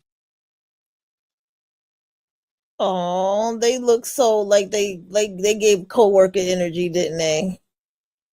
That was definitely co-worker energy. Like, hey, what's up? I see you every day. We got hired at the same time. It was definitely given we got hired at the same time energy. That co-worker you came in with, and that person's still there, and you there. Oh yeah, buddy. That was pretty cool. Okay, so she's going in about the whole budget. She was the one who was going in about the budget. Okay, let's see what the Haitians got to say. 500,000 Haitians in the U.S., many of them in Massachusetts, could be forced back to Haiti. I love this natural braid hairstyle. It's something about it. It just looks like you braided your own hair. I like the style. As President Trump's border czar is doubling down on this threat. I'm coming to Boston. I'm bringing hell with me. Dr. Gerard Gabeau and Brockton City Councilor Jean Bradley Derenoncourt, thank you so much for being here. It's our pleasure. Thank you. So when you hear the border czar, Tom Homan, talk about bringing hell to the Boston area, what does that conjure up for you? I mean, to us, the question is why hell? Because again, we are part of a country where we are supposed to show love, compassion, and support to each other. And the notion of bringing hell is something that is so contradictory to who we are as a nation. We do not bring hell to each other. We support each other, we help each other, we guide each other. So I don't understand why, among all things that he could be bringing, that he is mentioning hell. So it's so weird for us to hear something like this coming from a high, person in such a high authority. So it's so hard. Counselor, this is coming as a result of the Trump administration announcing that they would be ending temporary protected status for Haitian migrants in the U.S. In August. Remind us what TPS is. Well, let me just put it to you like this, based on the first question that you asked, right? So when you have someone like this guy, going on live television, making such a statement in terms of coming to Boston to bring health, for me, I think he should be ashamed of himself. in terms of the nature of this country, whereby we as a nation of immigrants since day one, if you go back to 1492, that's the basic foundation of who we are as people. But let's just go back to what you are saying though. So the TPS is something that, the TPS is an opportunity for people who come in this country, whereby for whatever reason, especially in the case of Haiti, where the situation is so complex, people are dying day in and day out. And of course, the U.S. government has a lot to do with it, with the political instability. People don't understand that, right? So when we have somebody like this attacking these people solely by virtue of the government giving them the TPS, and of course, that's not just the Haitian, it's a lot of people. So the TPS is an opportunity for people who come in this country, somewhat undocumented, whereby they have that status that allowed them to get a job, play by the rules, and respect the game. And at the end of the day, how could you possibly go on live television saying that, well, number one, they get rid of it for more than 500,000 people, and making threat saying that you're gonna come to Massachusetts to bring hell. It is unacceptable, it is intolerable, and the Trump administration should be ashamed of themselves. And I hope they were thinking the action. And could you give us a picture of how many people in Massachusetts this would impact and what their lives have been like up until this point? Go ahead. Dr. Yeah. So in Massachusetts, we basically, from the last statistic that we have, we are close to 20,000 people who have TPS in Massachusetts. As you know, TPS is a temporary protective status, and the idea of people being safe here, to live safe here, and also to be able to work. So we're talking about people who are basically running the economy. They are the one, that you find in every single area, every single industry, whether or not it's, the healthcare industries. Those are the people working as CNAs, as nurses, in every single aspect of the way. And TPS allows for a worker permit for them. Exactly. They have They have a work permit, and that's the reason why they are able to fill the gap in so many areas where there is not enough people to do those jobs. So you're talking about, every day to drive your children to school. They are the bus drivers. They are the one in the cafeteria. They are the one in the transportation industry. Just name it. Those are the people that you see working day in and day out, to not only, take care of themselves, but also to make Massachusetts a great state and to make America, great, as we all talk about. Now, Councillor, you talked a little bit about the different policies that have affected the ability for Haitians to remain here in the U.S. We know that this is not the first time that there has been a pending TPS deadline. Help us understand, because this was first imposed after the 2010 earthquake. And so help us understand the evolution of this policy since then. Why has it continued to get extended? And why is now different from any other time that it's been threatened? Yeah, let me just put it to you like this, right? So what is TPS? Like, what is the nature of that? Like how does someone qualify for that? So in any event whereby a place is facing a natural disaster, violence, and some of the stuff that is unacceptable. Let's just take Ukraine, for example, right? So most recently. So a lot of people from Ukraine were qualified for TPS, and obviously the US government was more happy to bring them in. Why was that? Well, let's face it though, because we look different. And I'm pretty bold. And the issue is that, so TPS is not new. Maybe these people should take a course of history. So maybe like a crash course, have somebody educating them in terms of like what it is. So a lot of people, and I always say this, there's a difference between the American government and the American people, whereby the American government, the so-called politicians, are using a system to make people angry. And I forgive the American people because there's a lack of understanding, if not a level of ignorance, because they don't understand. So in the case of Haiti, if you recall, in 2010, we had a natural disaster whereby so many people got killed because of the earthquake. By virtue of, the TPS, some of us were able to come in this country. Matter of fact, I came in this country myself, not on TPS, but I came in December 2010. So it doesn't mean that I'm better than those that came on TPS, but I'm just giving you an example. And as we speak, I'm talking to you as an elected official, right? So they were able to come in this country because of what was going on down there. And it's not just the earthquake. As we speak, people are dying in Port-au-Prince by virtue of gun or gang violence. Okay. And what I mean by gang violence is you have the- Hold on. That's not America's responsibility. We had a whole town on fire. We had a whole hurricane before that in another state. And guess what people in America are doing? Ain't nobody in America fleeing to Italy. Ain't nobody fleeing to Mexico. Ain't nobody fleeing to Canada. People in America are still right here in America getting the help or the services that they need or getting help by their own people. Don't nobody have to refugee nowhere. Give or take, maybe it's different. Maybe because you on an island, I don't think it makes a difference. It's just like the most, like, come on. I cannot stand the constant manipulation that goes on. It's the manipulation. You can't, you sitting here, you want to throw in all this history. Fine, well, and dandy. America got history too. But America also have money to provide for their people.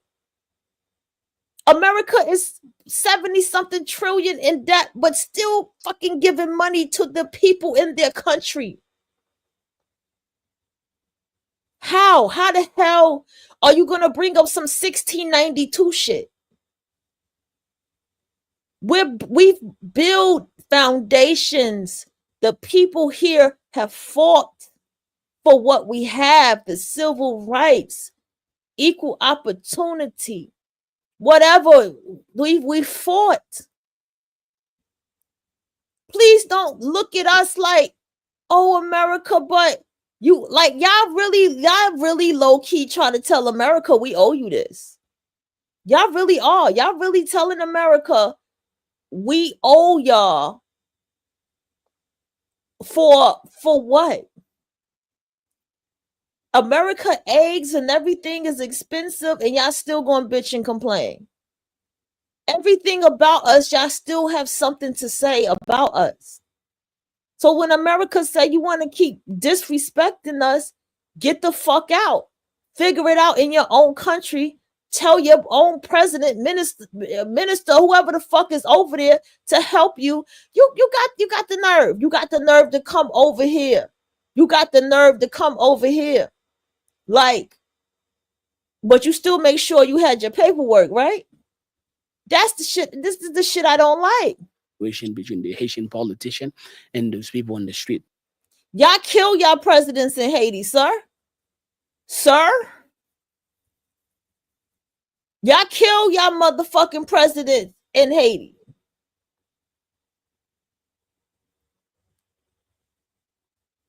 Y'all shoot at y'all president that look like y'all in Haiti. Ain't nobody doing that over here. How dare you? So whereby the only hope is for these people to take the risk to go through Mexico or wherever they come from to find a peaceful place for their family. And that peaceful place is America. And now we are taking it off. And as we are speaking, you got these people in the nursing home, at the grocery stores, you know, everywhere you can possibly think. These are the people that are taking care of your grandmother, your grandfather, your cousin, your sister, anywhere. So it is. When you have a job, you're replaceable, sir. There's plenty of bitches from the hood that'll love to have a job taking care of your grandmother, your uncle, your grandpa. It's called the CNA. She probably doing it already. And she can do that and move herself up to goddamn being a nurse. And somebody's goddamn clinic somewhere. You, like, sir, you're not saying nothing. You're replaceable. All of y'all are replaceable. The farm workers are replaceable. It's just who wants to work out there? Hire the bums. It's a racist act. It's something that they are doing because, you know, it makes the news, sending all the Haitian back home. But it's not just the Haitian who are undocumented in this country. You got Italian who are undocumented here. You got Irish who are undocumented here. You got Greek. So when people talk about immigration, especially undocumented people, they usually focus on like those of us who come from Africa and some of us who are Latino or Latinas and Haitian. At the end of the day, I know a lot of Greek who are undocumented. I know a lot of French people who are undocumented. I know a lot of Canadian who are undocumented, but these are the faces that you will never see on television. And if I recall back in 2010, President Trump stated that he wants migrants from Norway. I mean, obviously, you're talking about white people with blue eyes. Don't get me wrong, there's nothing racist about it, but these are the people that he feel comfortable to bring here. The place that I want to go. But when you are talking about And Haitian people, it's a different story. And we recall he used some pretty disparaging language course he to said a lot of describe stuff, yeah. Haiti and other countries. Now, let me ask you, because this is temporary protected status, and this is something that the Trump administration, that's a good ass microphone, a word that they've emphasized in this move. Was it that there was a time at which it would have been hoped for or ideal for this status to end and for people to be able to return to Haiti under peaceful and lawful circumstances? Or was it always that the hope was that people would be able to establish citizenship here? So, Dr. Gabo. So again, as you know, TPS is temporary. However, every at the end of the protection period, right? The U.S. has to lead a group in Haiti to research, to document whether or not the situation in Haiti has been improved or not. Since 2010, it's been like what we call a downward spiral, where the country has been, it's almost like every day the condition in Haiti has been degrading, has been deteriorating to the point now it's almost like life is impossible. One client put it this way: it's like in Haiti, it's almost every day it's an encounter with death because of the magnitude of the issue of gang violence in Haiti. So the reason why we had this extension is because at every single report, the situation has not been improved. That's the reason why they continue to extend. But the big question should be, to what point that someone can remain in this country temporarily? Why is it that Congress cannot enact a law by which, if you are a law-abiding citizen, you're working, you're not in any violation with law, why is it after a number of years that you cannot become a permanent resident here?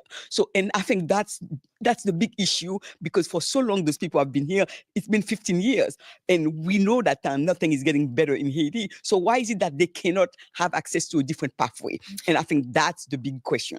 So, Dr. Gabo, I know you do a lot of work on the ground here. I know you also have a sister in Haiti who, in a parallel effort, does a lot of work on the ground to help those who are facing these challenges. What are you seeing in communities here in Massachusetts amid this news? Oh, I mean, it's fear, or it's panic, it's anxiety, it's stress, just name it. Basically, all of those news are simply putting people in a very bad situation compared to where they were. So, and I think it's not healthy for you to live in fear. It's not healthy for you to decide whether or not to send your children to school or to go to work or to go to school. It's not healthy, because we need those people to continue to live, as they should. And as you said, my sister's in Haiti, and every day I'm in touch with her to know exactly how things are. And as I said, things are not improving. And right now, if you were to tell me, if I were to tell my sister to come here, there's no way that she can make it here, because even the airports are closed. So that's how bad the situation is. And that's the reason why right now people who are here, they don't have a place to go back to. They cannot even go back to Haiti, even if they wanted to go back to Haiti. And for us to add fear to their already, very difficult situation, I don't think it's fair. Mm-hmm.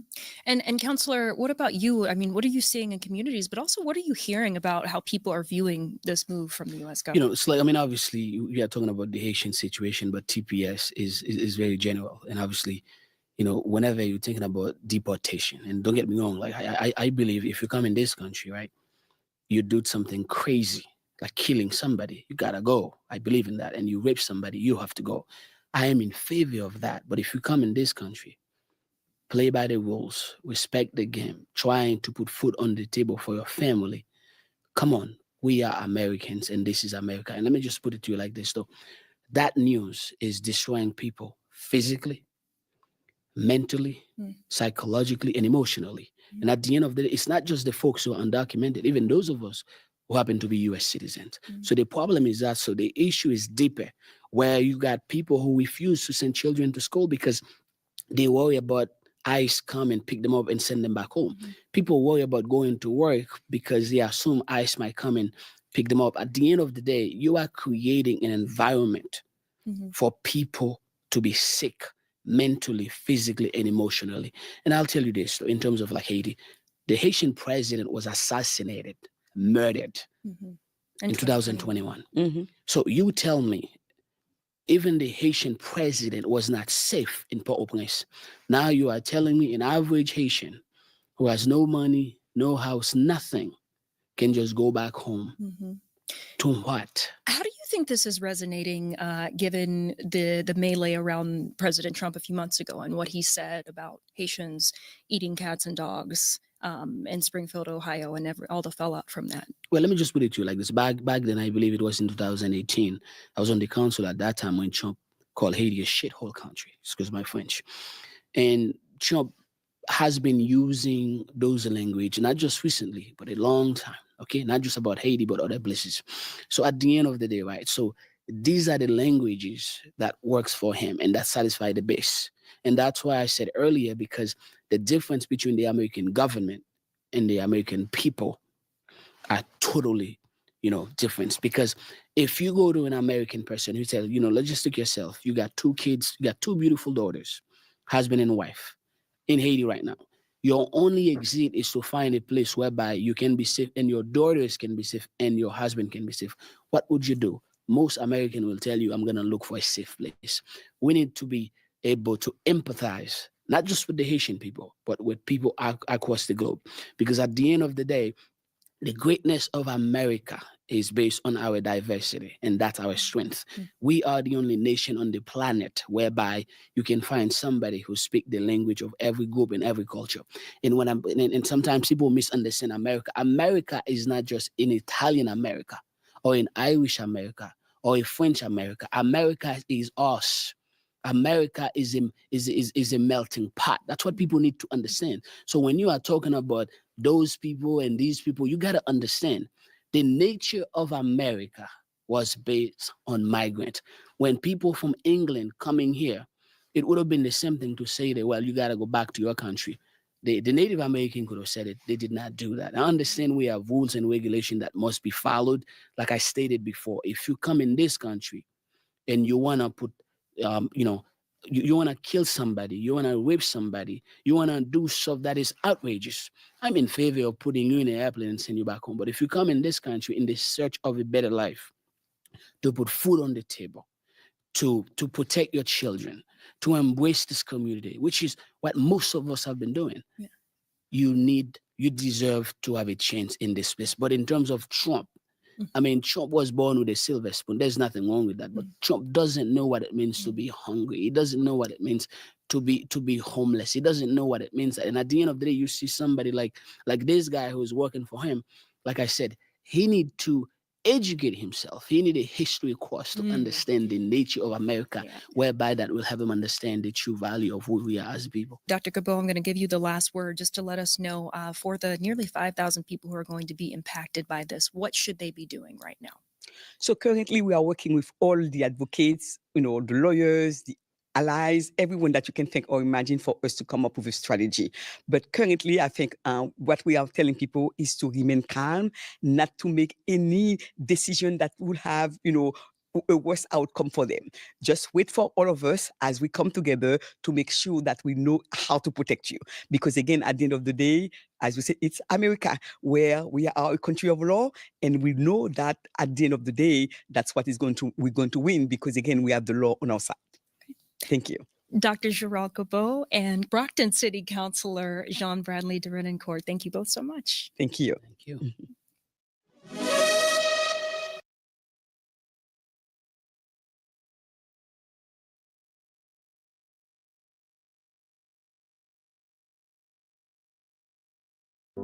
Meet Everand, a world of stories and knowledge designed for you.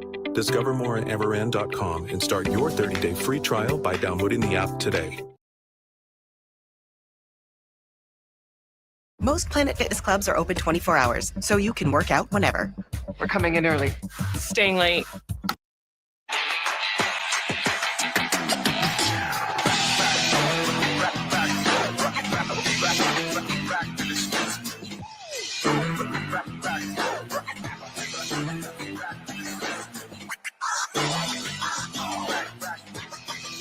How you doing?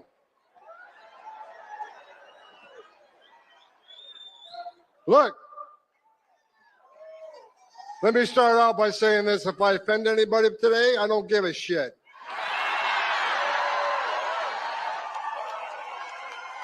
Don't care. The media in the back room, I'm sure I'll be reading a lot of hit pieces on me tomorrow. I don't give a shit what you think about me.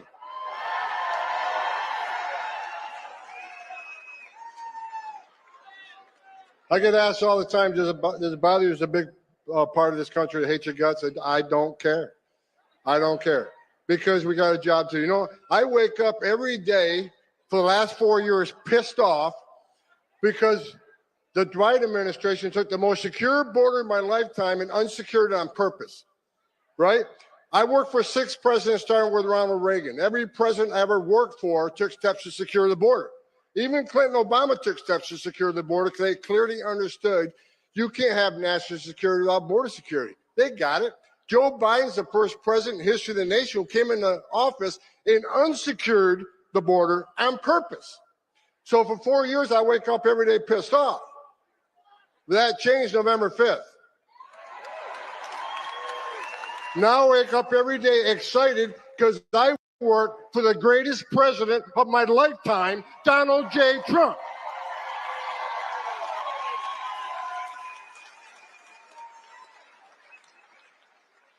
For 4 years, we had over 10.5 million illegal aliens at our border.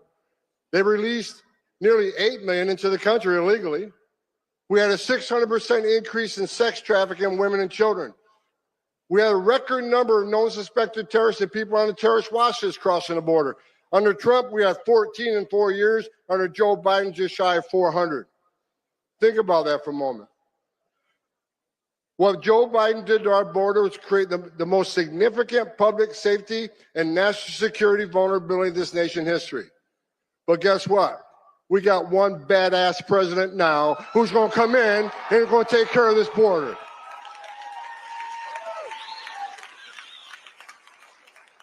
Look at the numbers last few days. I'm telling you, every morning I get up, I can't wait to go to work.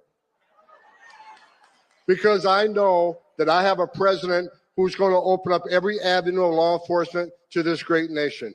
In under 4 weeks, we have illegal crossings on the border down 95%.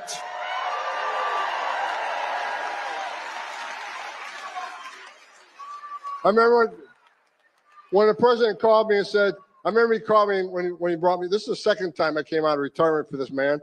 So he called me, I remember I was the first guy he called, and he says, okay, this is how the phone call went. I picked up I see POTUS on my cell phone, so I know it was Trump. He says, all right, Tom, you've been bitching about 4 years. You want to come fix it? And I didn't hesitate. I said, I'll come back and I'll do it for free. I'm so pissed off. You don't have to pay me.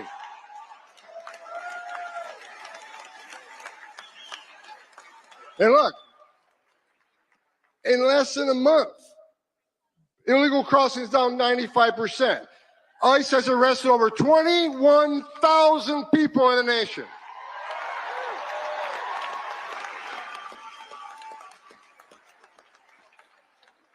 Gotaways. Under President Biden, the gotaways, 2.2 million people crossed the border, weren't arrested because the Border Patrol was too busy making sandwiches, changing diapers, making baby formula, making hospital runs, dealing with humanitarian crisis. 2.2 million people crossed the border and weren't apprehended, weren't fingerprinted. We had about 1,800 a day in 2023. You know how many had yesterday? 48.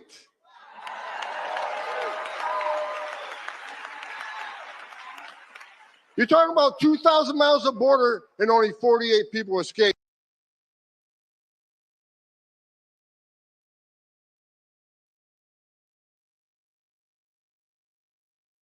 too many. I'm not going to be happy if that number is 0.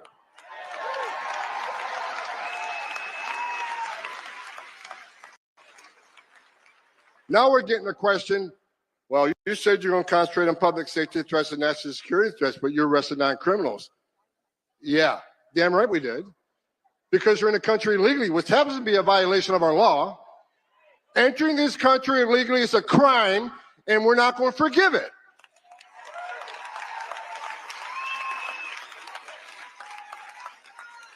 Into sanctuary cities, game on, because Pam Bondi's back into place. And Kash Patel is back running the FBI.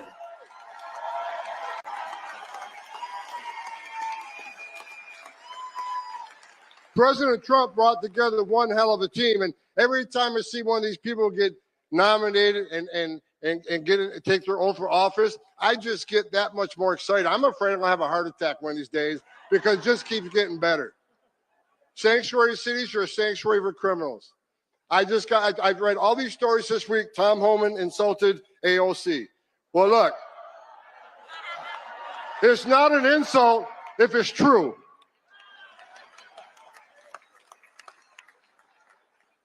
She says Homan has no game. He has nothing on me. Look, you can claim you're educating people according to their constitutional rights. I think she's a long ways away from being a constitutional scholar myself. Bottom line is, we know what the game is. You can claim you're educating people to their rights, but we know what the end game is. Try to tell people how to invade law enforcement. And we're talking about people who enter the country illegally, which is a crime, committed a violent act against a U.S. citizen, were ordered removed by a judge. We got members of Congress saying it's okay to educate them how to invade law enforcement. Look, we're not making this shit up. We're enforcing the laws enacted by Congress, and we're not going to apologize for it. Not under this administration.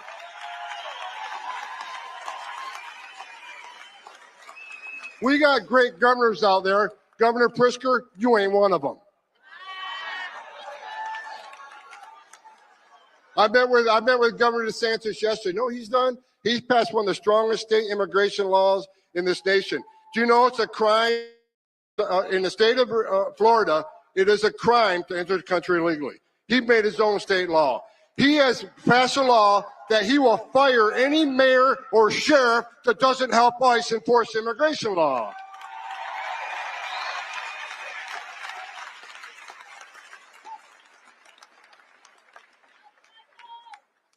The men and women of the Border Patrol, I love each and every one of you wearing that green uniform. You're the finest 1% this country has.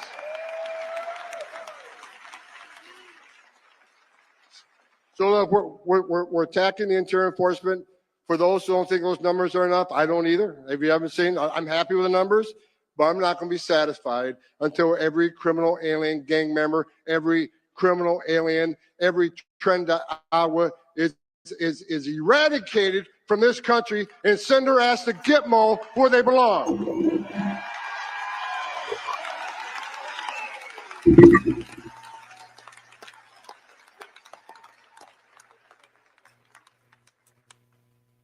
It was something that Haitian was saying that I was listening to. But this one right here, he's radical as fuck. He's just happy that dude is just happy. 500,000 Haitians in the U.S., many of them in Massachusetts, could be forced back to Haiti. This, as President Trump's border czar is doubling down on this threat. I'm coming to Boston. I'm bringing hell with me.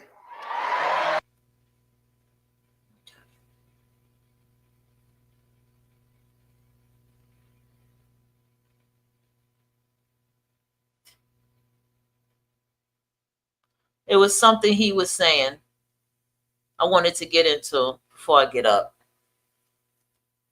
Because they worry about ICE come and pick them up and send them back home. People worry about going to work because they assume ICE might come and pick them up. At the end of the day, you are creating an environment for people to be sick mentally, physically, and emotionally. And I'll tell you this, in terms of like Haiti, the Haitian president was assassinated, murdered by his own people in 2021. By his So own you people. tell me, even the Haitian president was not safe in Port-au-Prince. Now you are telling me an average Haitian who has no money, no house, nothing, can just go back home. To what? How do you think this is resonating, given the melee? The mammy started talking, the Haitian mammy. Hold on. Because I remember he said something about family and the governor. Let me tell you what it is. Let me put him back on the screen. The issue is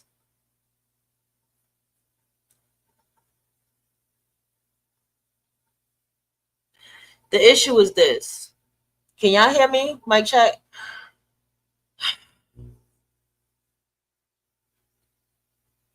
It is not America's responsibility for what happens in your country. It is not America's responsibility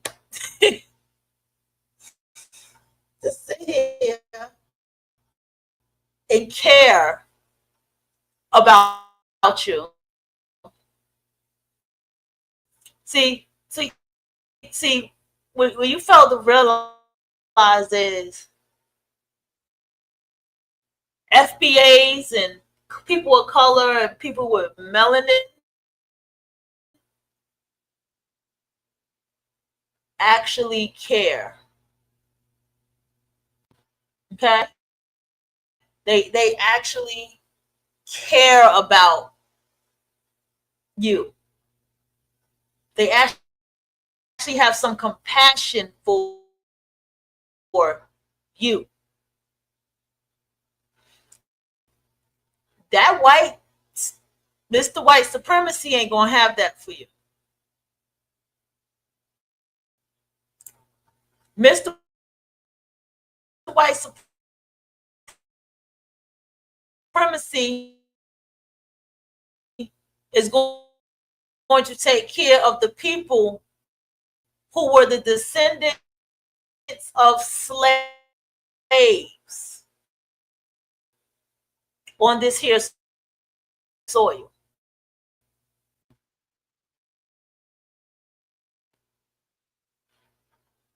Because he knows he's going to get more loyalty from them. No matter how much there's a fight, he knows he's going to get a loyalty. That vote showed the loyalty that he get. Because even those 92% black women, I'm kind of feeling this Trump business. So that 92% is turning down to like 80-something%, probably less.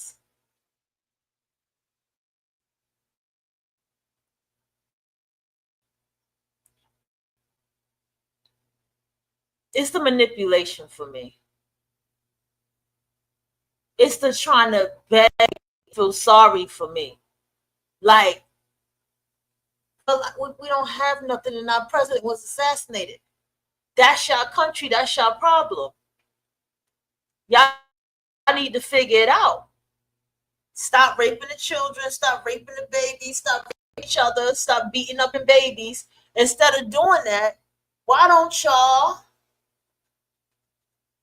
clean up and build some shit?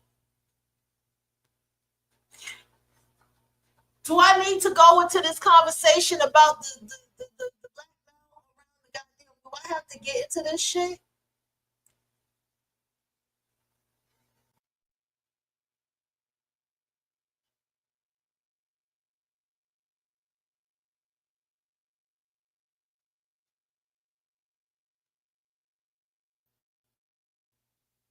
I'm just sitting here in my life just wondering, like what do you people think America is supposed to do for you?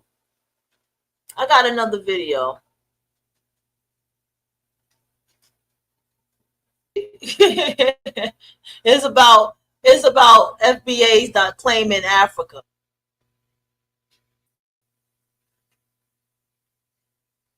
I was trying to really figure out how to word this.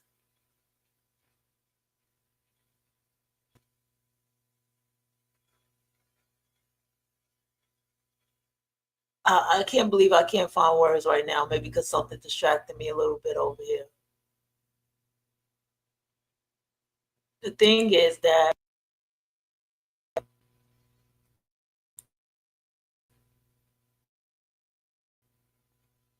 You gotta pay the piper. Yeah, you gotta pay the piper because y'all have been needing a slice of humble pie, and this level of fear is what y'all need, right? Because I'm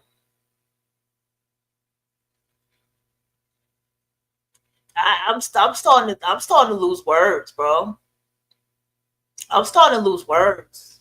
It's like if y'all be like, I'm starting to lose words.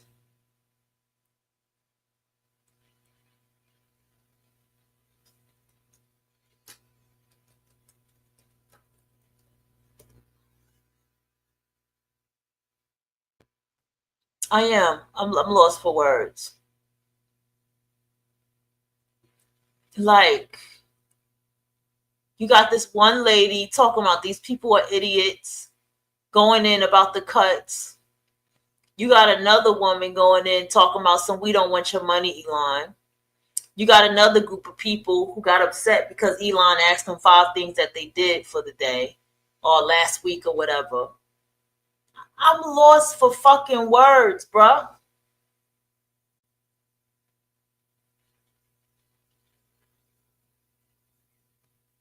What do y'all fucking... And then the nerve to do the projection to only show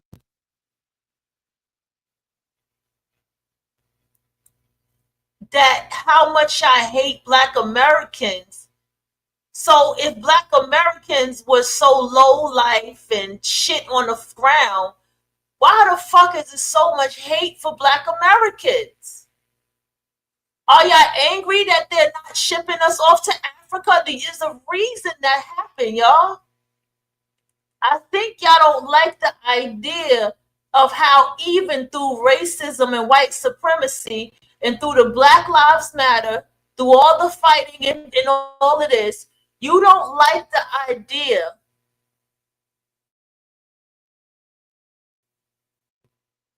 that the white Caucasian still is on the side of the Black American.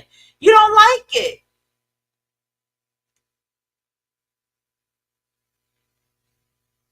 And I think that that's the issue. You thought all this time you was going to get the satisfaction of seeing us be abused by white supremacy. To see white supremacy ship us out somewhere and have nothing. And they sent you out and told you you were nothing and cut you off and threw you away. I think that's what makes you mad. And I think what also makes you scream at Black Americans too, if we look at the psychology of it, right? In the Caribbean, we know East Indians are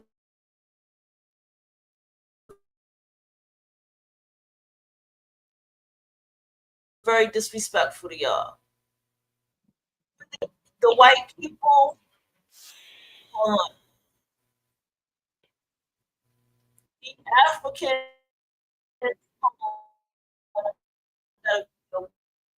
my background.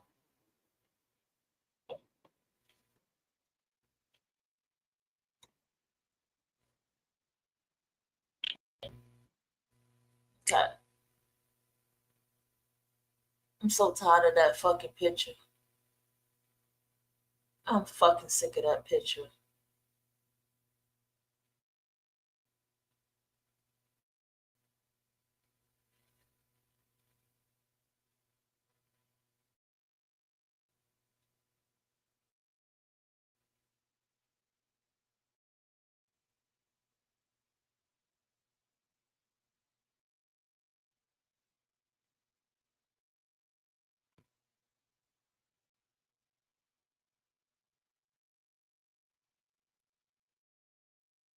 What is the psychology of why y'all are upset is this? You see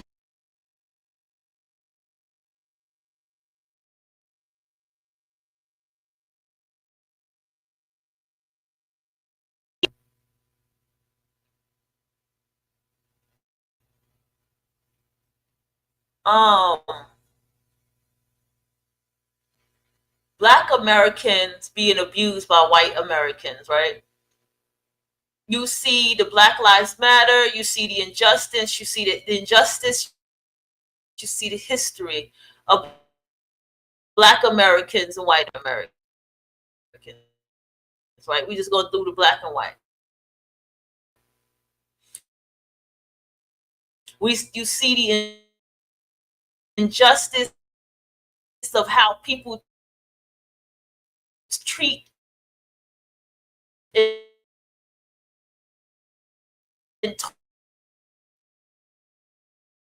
talk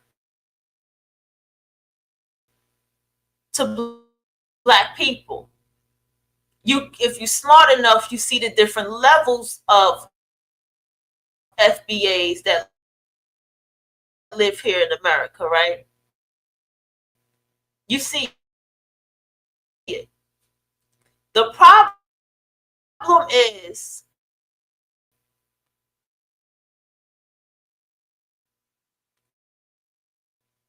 the fact that you have seen this fight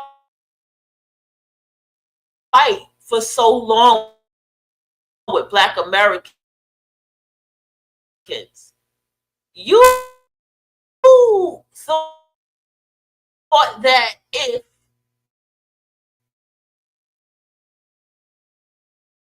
they wanted to deport you, you was going to get your civil rights fight from Black Americans. And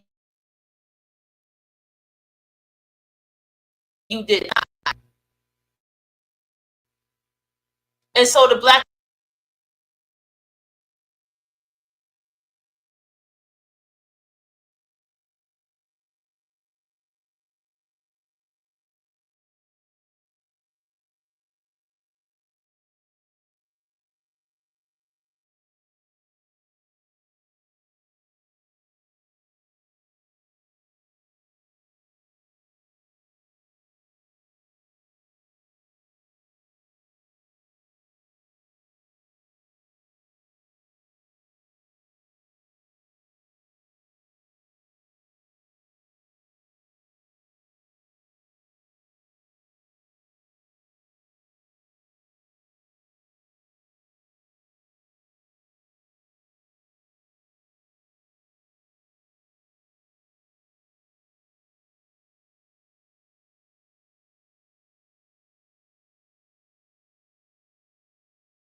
tech issues, baby.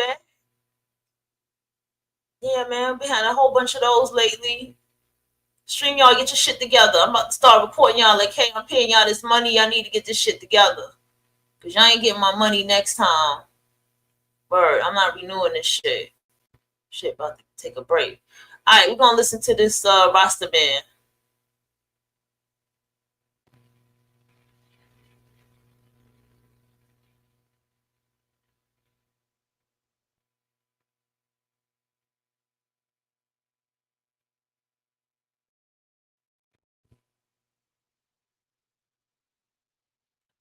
Because I'm curious. He has the list of the Caribbean places that's getting deported. Because it looks like it was like the way the map is. You know what? That's what it is. It's probably my phone.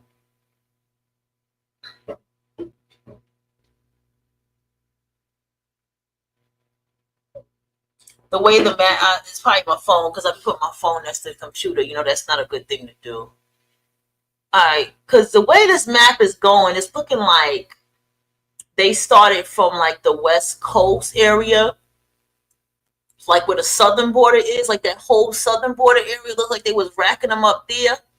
And then it was the northern border that they was racking up. You know what I'm saying? That's what it looks like. And then now it looks like they're working on the inside. Like they're working on the southern and the northern border. And then now it's like they're kind of just, if you can see my hands, you know, they're kind of sliding on the inside to just clean it all out all the way in the middle.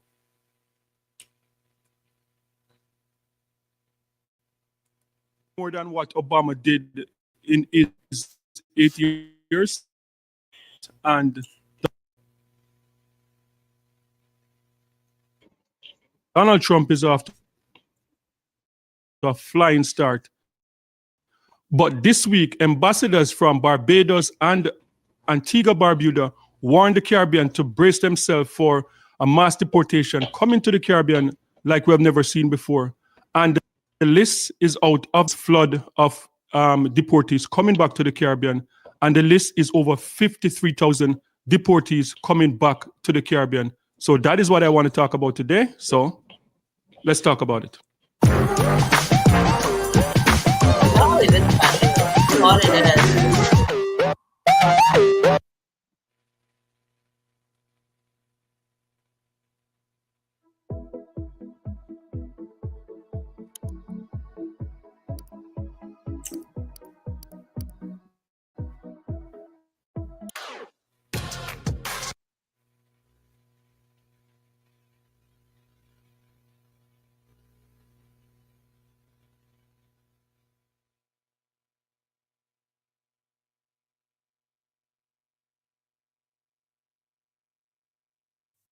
Okay, so deportation, mass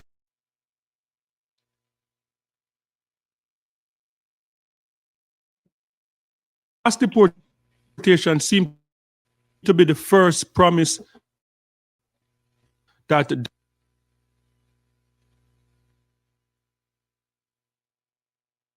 Oh boy, here we go. What is going on?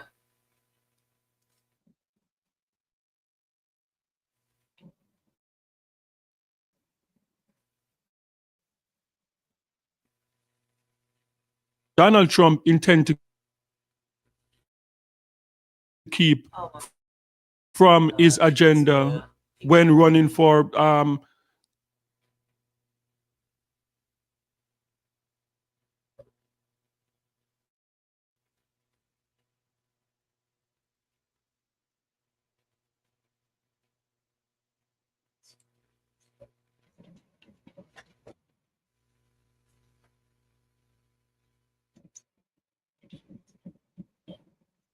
the 2024 presidential election, and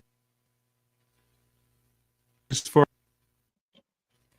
like what?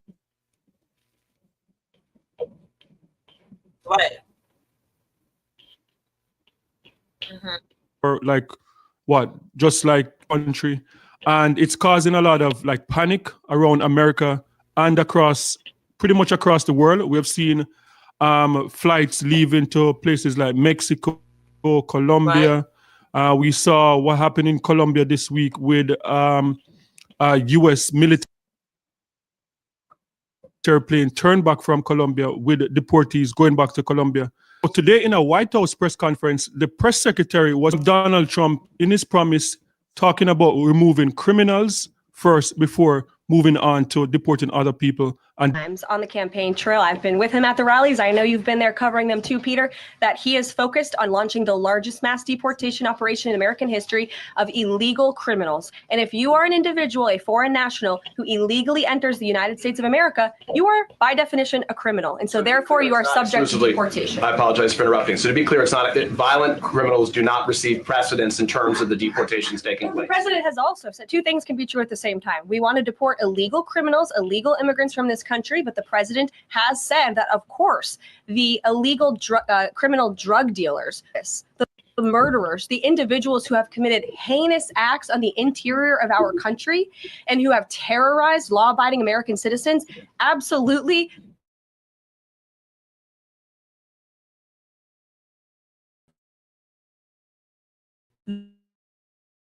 those should be the priority of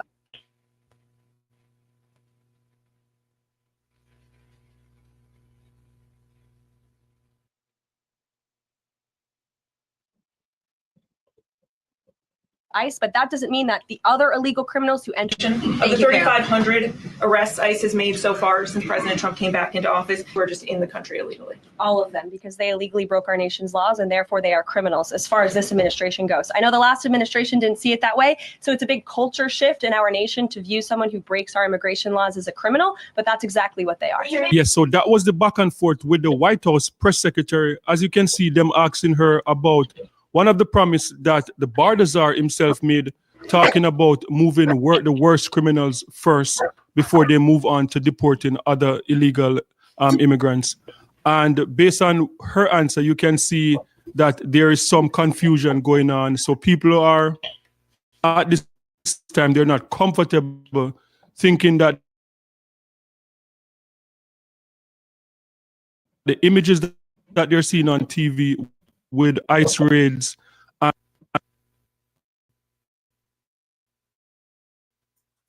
and with them reporting that they're removing dangerous criminals first, that is not the case, that they're just removing anyone, like they're not going in the order that they promise.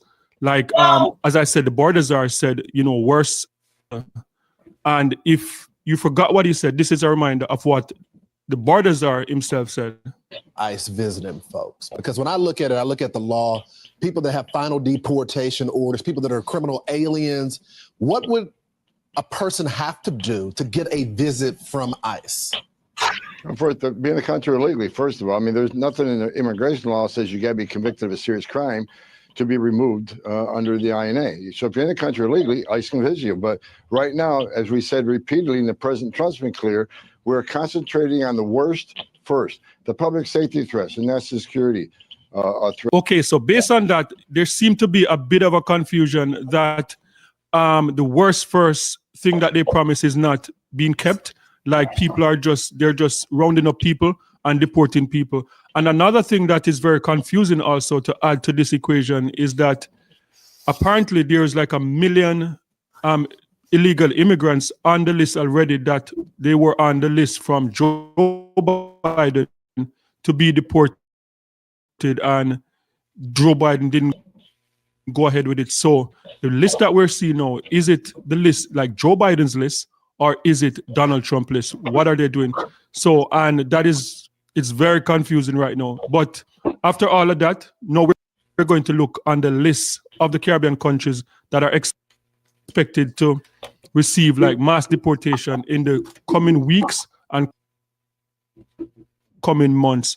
And based on what we said earlier, like I'm assuming that this list cannot be worse first. This cannot be criminal list, because over 50,000 expected to be deported back to the Caribbean.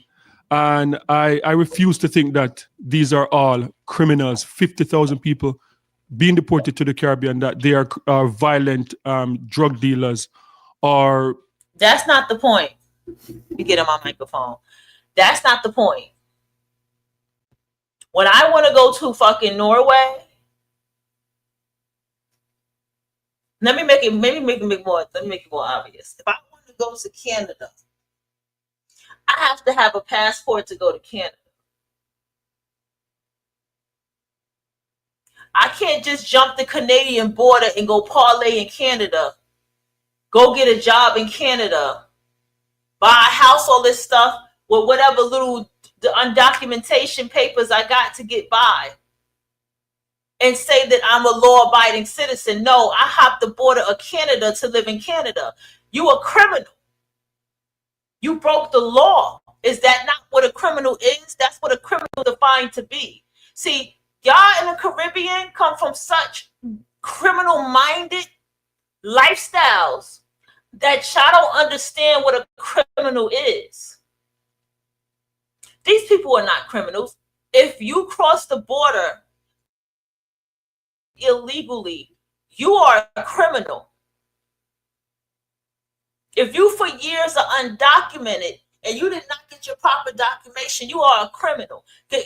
Documents, you are a criminal. Let me tell you how deep it is. Living in this country and not having a fucking ID makes you a criminal in America. In this country, it's alone. If you do not walk around with your ID, if you do not have an ID and or social security card on you, you look like a criminal. You better have a picture of that ID with its proper expiration dates on it in that phone, or you better have a social security card that you carry with you on deck. Because number one, you don't know. This is why I was wondering why people still asking for their ID, even though they look older. I believe that's a security check. I believe that that is for people to make way and look for the criminals. I've seen people that look, they're 60 years old. Ain't no way in the hell you ask them for their ID for a beer. Do not gaslight. Do not lie. Do not try to manipulate. This is why I say, learn from my books. Learn from the Dark Psychology Week. Don't become their emotional puppet. Do not get emotionally caught up in how they feel. Have no sympathy, have no empathy, and have no compassion. What did I tell you sympathy does? Sympathy, what equals guilt? What equals what? Obligation. You have no obligation to nobody. Have no sympathy, have no compassion, have no empathy, have no care about these people. Just listen to what they're saying. Take out your emotions. Fuck the emotions in this moment. We're going to go into the logical brain. And the logical brain, the law brain says you hop a border, you go to another country, not legally. That means you have hopped into their country illegally, making you a criminal. Because anything you do illegally makes you a criminal, sir.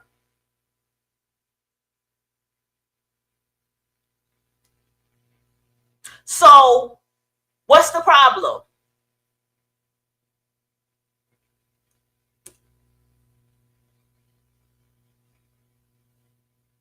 Commit violent crime in America. I would have to believe that most of these people are people that overstay their visa, because 50,000, over 50,000, 53,000, that's a lot of people. So I'm going to run down the list and just let me know what you think. So first on the list is Haiti, and Haiti has 32,363 on the list for deportation in the next couple of months. Second on that list is Dominican Republic. So Dominican Republic, I see 12,699 expected to be deported to Dominican Republic in the next in the upcoming months. And then third on the list is Jamaica, and Jamaica is 5,120 people on that list expected to be deported to Jamaica. Then we have Barbados. Barbados is 151 expected to be deported to Barbados. Next, we have St. Lucia. St. Lucia, 202 people on that list to be deported back to St. Lucia. And then we have Grenada. Grenada is 149 expected to be deported back to Grenada in the upcoming months. Antigua, Barbuda, 110 expected to be deported back to Antigua, Barbuda. And then last on the list, St. Vincent and the Grenadines. So we see 127 people expected to be deported back to St. Vincent and the Grenadines in the upcoming months. And as I said earlier, I refuse to think that like these are violent criminals. I think that this list more reflect like people overstaying their visas. So guys, sound off. By using the word violent doesn't take away that the fact that they are criminals by being in the country illegally. Because see, you have to understand something. It goes back to the topic of the science or the dark psychology of evil.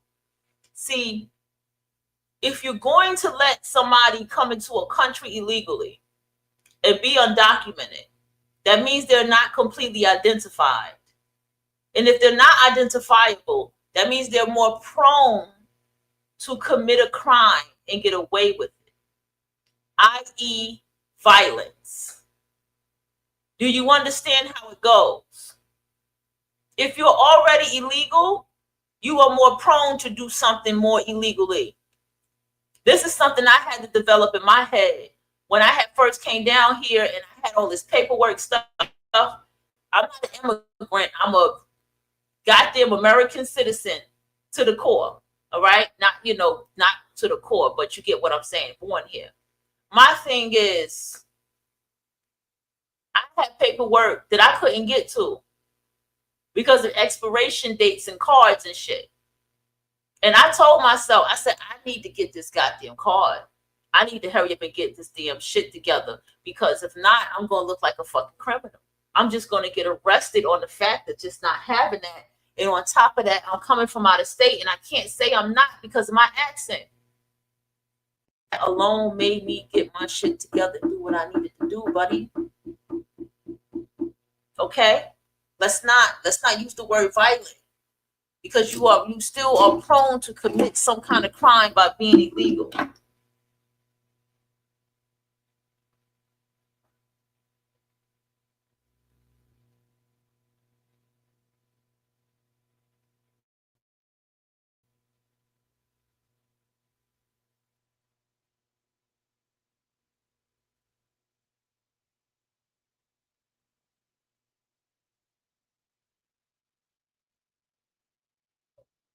All right, go ahead, listen to him some more, man.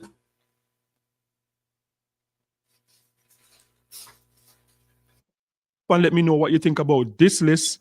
And what is interesting is like the islands that are missing from the list. But I think this is just like a first draft of that list. But we have not seen like Grenada and other Caribbean islands on it yet. So let me know what you think about this list in the comment section. So another part of this deportation thing that I'm finding a bit confusing, actually very confusing, is that why is it so public? Because based on the record, we know that Barack Obama deported more people than any other president in American history. Like over 3 million were deported under the Obama administration, but we did not see like a public spectacle of these deportation, and we didn't see the same panic that's going on. So this is a bit confusing to me, because why is this? Is this that it's just Donald Trump's style? Is Donald Trump calling out the media to come out to experience all of this? Because we know that Donald Trump loved the numbers thing, and he loved to talk about having the biggest numbers, and he's very competitive. So he's going to want to put out there that he's going to be the president with the highest number of deportation. But it's still confusing because under Obama, over 3 million, and I can't remember ever turning on CNN or Fox News and seeing ICE raiding anywhere and seeing all this public spectacle when when Barack Obama was in office for the 8 years that he was in office. So this is a bit confusing to me. And what is even more confusing is that based on the BBC, I saw an article on the BBC website that last year, 2024, that Joe Biden, under the Joe Biden administration, they deported 271,000 illegal immigrants out of America in 2024. And that was the highest number of deportation in a decade. And as I said, like, never seen any public spectacle about it, never seen any pushback from ICE, even though it's the same ICE administration, the same people that are in charge of ICE, the same people that are rounding up people and deporting them. But I didn't see any spectacle. So I don't know. Let me know what you think about this. Do you find this strange also that in 2024 that Joe Biden can, because based on that, that is over 800 people round up per day. So based on the numbers that we're seeing now that Donald Trump is doing, Donald Trump is trying to get to up to 1,000 per day. Not there yet, but we're seeing like this panic across America, panic across the Caribbean. But according to BBC World News, that 271,000 people were deported in 2024, and nobody knew anything about this. Nobody was talking about taking people from their jobs and taking kids out of school and separating families. So this is just a bit confusing. And as I said, like, I don't know if this is Donald Trump's strategy, because like Donald Trump, we know that Donald Trump loves attention. He loves to talk about numbers. So to see like people like Dr. Phil, like people from MSNBC or ABC, and even the other day, like Chris Cuomo, like was saying that he's willing to go on the road with the ICE officers to document these raids. And what do you think about that also, about the media going on the road with Donald Trump? Do you think that that is inhumane, or do you think if you go to America, overstay your visa, or if you cross the border, like all gloves are off, like the Americans shouldn't be concerned about inhumane treatment, the way how they treat you?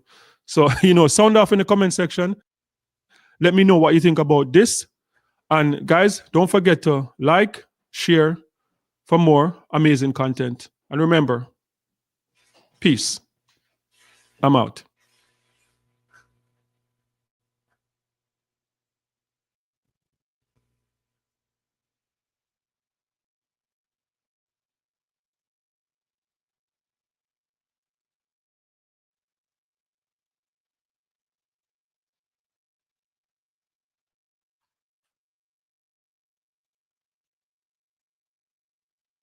Okay, first of all, the reason why it's public is because he's trying to show y'all how much he don't fuck So you with think you y'all. might be a great project manager, but you need to enhance your skills? Then get this course on Udemy. You'll learn the tools and techniques of great project managers. Okay.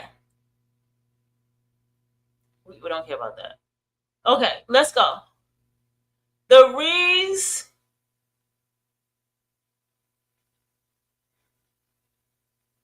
reason it's public is because Trump is telling y'all he not fucking around. Okay? He wants you to know, I don't fuck with you.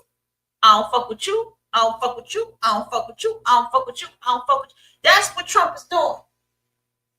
Trump is telling you that you are the filth in America and that you have been the hindrance in the narcissist in America. And you're not contributing nothing. Trump is telling you that your 10 jobs, Mr. Jamaica, Mr. Dusty Jamaica, is not doing nothing for the American economy. That's what he's telling you. Go work your 10 jobs. Take your kids and your grandkids with you. That's what he's saying.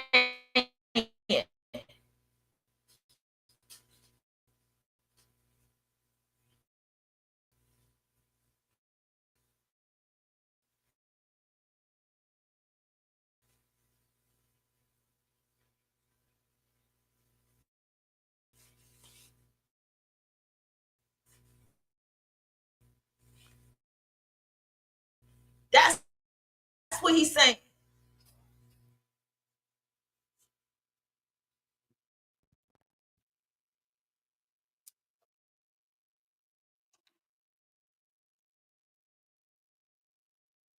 That's all I'm saying, because, bro,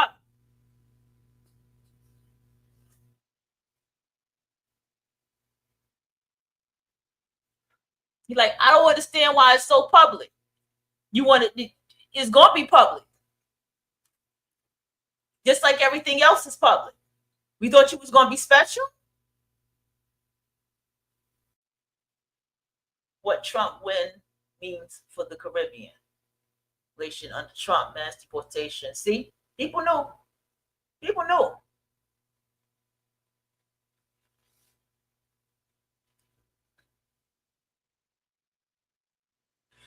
Notice who was on the list first, though. It was an order. Haiti and the Dominican Republic. Nobody fucks with them.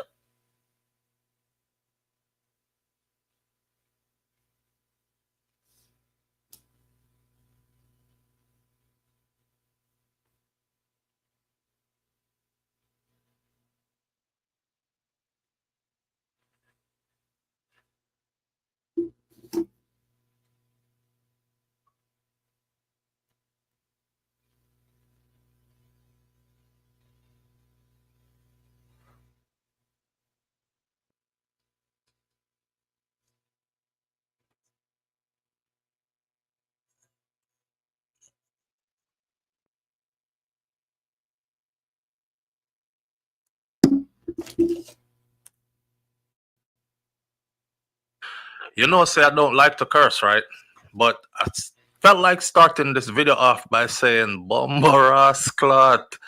Listen, I have a lot of talking points in this video. For those of you who cringe when you hear Bombaras clot, just know say it's a way that Jamaican people express themselves. It's not necessarily derogatory. It's just vibes of expression.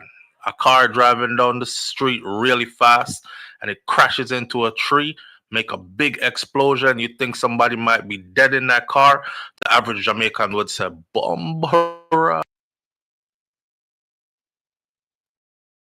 clot, right? So let's not take things out of context. With that said, though, this is an immigration video, and the United States, it's so fast their heads are going to spin. They're not going to know if they're in Jamaica or the US. That's the plan.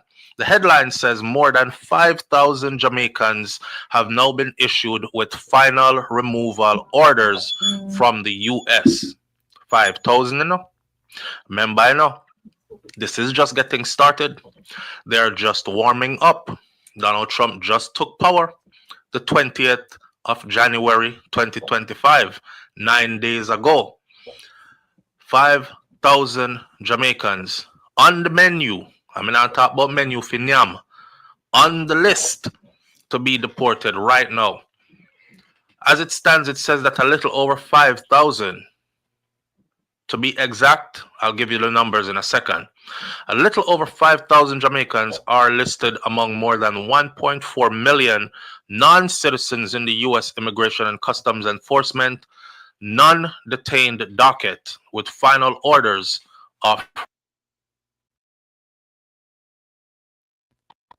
removal. This is in their non-detained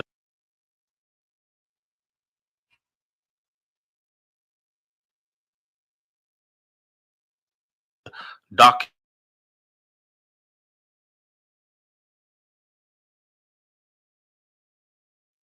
That of removal has been served, but these people are not in custody. So the ICE agents who are out in the streets are looking for them actively. You know what's going on right now. Who used to stay at this address don't move already if they plan to stay on the run. Man, I run from New York or Miami right now. Man, I run from Miami to New York right now. Man, running from South Carolina to Atlanta right now. Just trying to get away from any address or relatives that they have on record, or maybe hiding in the house, but a dangerous place for hide still.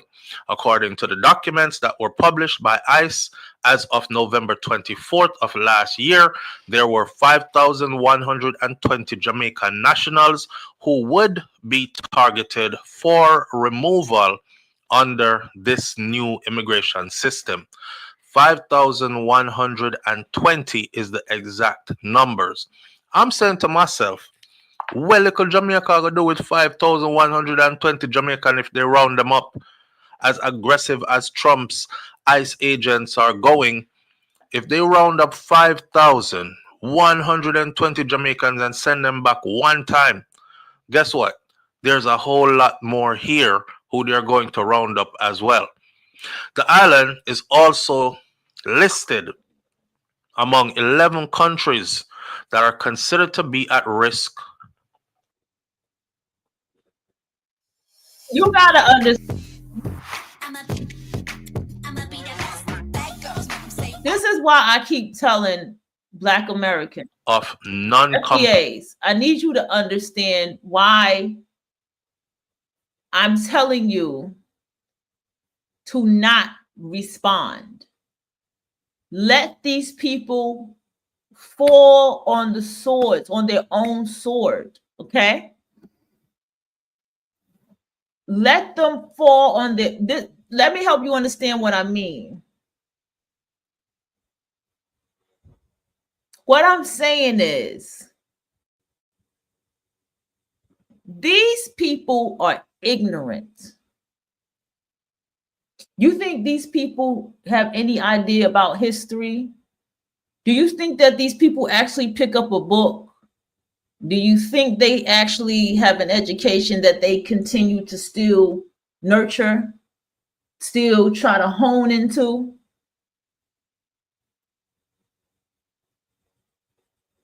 Okay? No, they don't.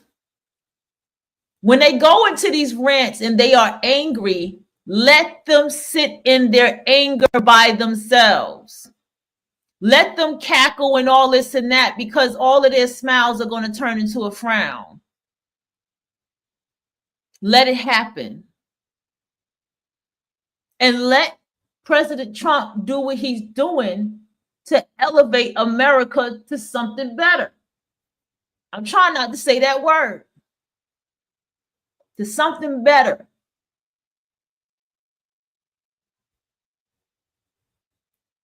He's had enough time to sit back and watch and analyze and come back, even though his world is very staged. Calling me. Why is she calling me? I don't want to talk to nobody. Hold on.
Quick manner, popular pace helps us move quickly and efficiently. As we all know, social media moves really quickly, influencer marketing moves really quickly. It's not always easy to find the right influencers like that. At the beginning of my career,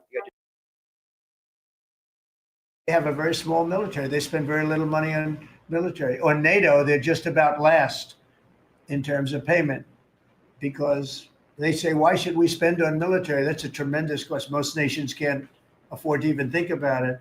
Why should we spend on military? The United States protects us. And I would say that's largely true. We protect Canada, but it's not fair. It's not fair that they're not paying their way.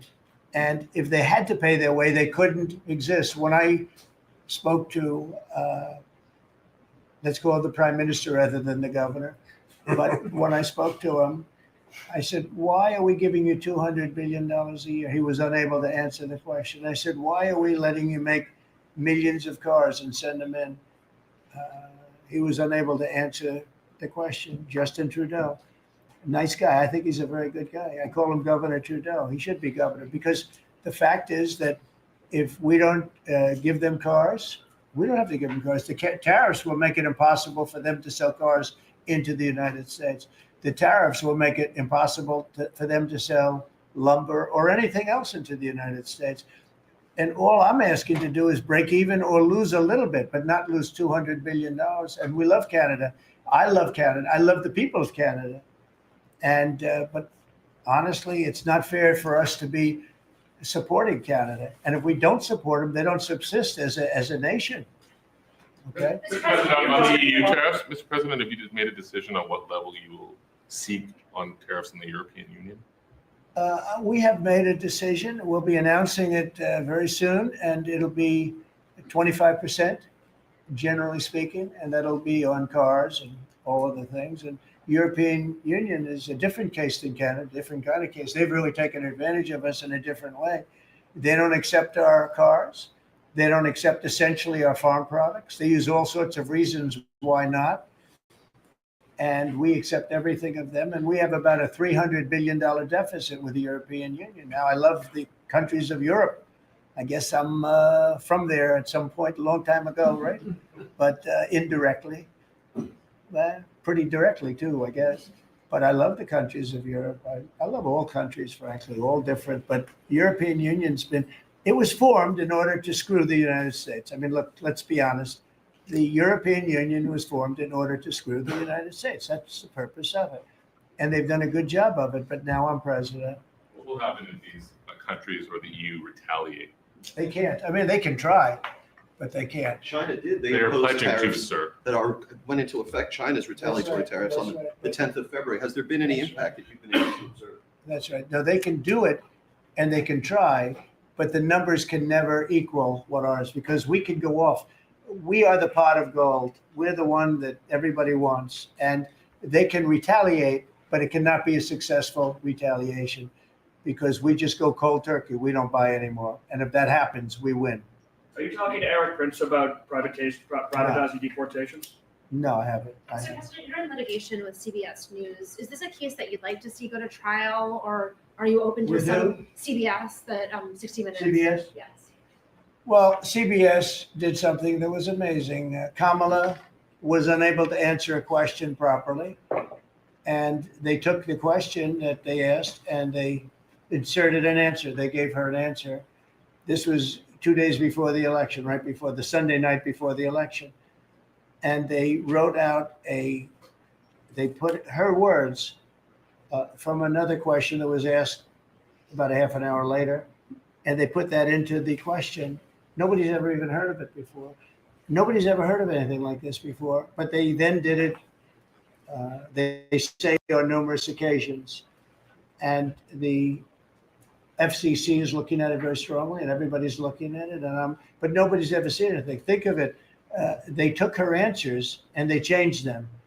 And I don't mean they changed a word or two, or they cut off a half a sentence, or they cut off a couple of words. I mean, I've had that happen too, but that you just say, then they say, well, we want brevity. We wanted to do it for time. They took out her answer and they inserted an entirely different answer that made her sound competent. And they did this, and I thought I've heard of everything when it comes to that stuff. No, I've never heard of it. Nobody's ever seen. So we sued, and we are in discussions of settlement. What would a number be? What's a number that you would think would be appropriate? I think it's a lot.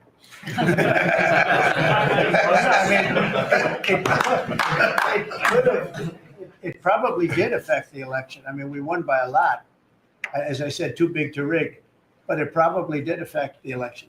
Probably could have won by more, but I could have lost the election because of that. We have to get to honest elections. We have to go back to paper ballots. We have to go back to voter ID, one-day election ideally, or a short term, not these 48-day and 61-day elections where boxes are put in a room and, let's move the boxes because we're putting in a new air conditioning system. And you see the boxes move, and then you say, well, where are all the boxes? What happened to the boxes that never came back? Now, our elections are extremely dishonest. We're the only country in the world that has mail-in voting and all of these different things that we put in. No other country in the world has it. France went to, they had some of the things that we had, and they went to same-day voting, all paper. And, you know, paper is very sophisticated now. It's a very sophisticated form of voting right now. It's a very safe form of voting. You know, the other things for the governors, I wish the governors would do it, because the paper ballots will cost 9% of the machines, and they're 100%. You know, nothing's foolproof, but they're as close as you get. So we'll see what happens. But on the 60-minute thing, nobody's ever seen anything like it. And would you link the FCC action to the litigation? I mean, does it make sense? I don't think it's linked, but probably the lawyers look at it, you know, because I know it's going along.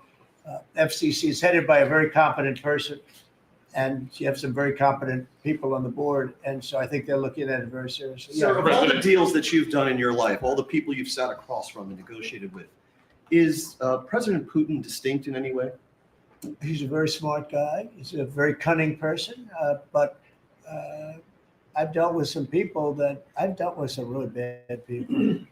But I will tell you, as far as this is concerned, you have to understand, he had no intention, in my opinion, of settling.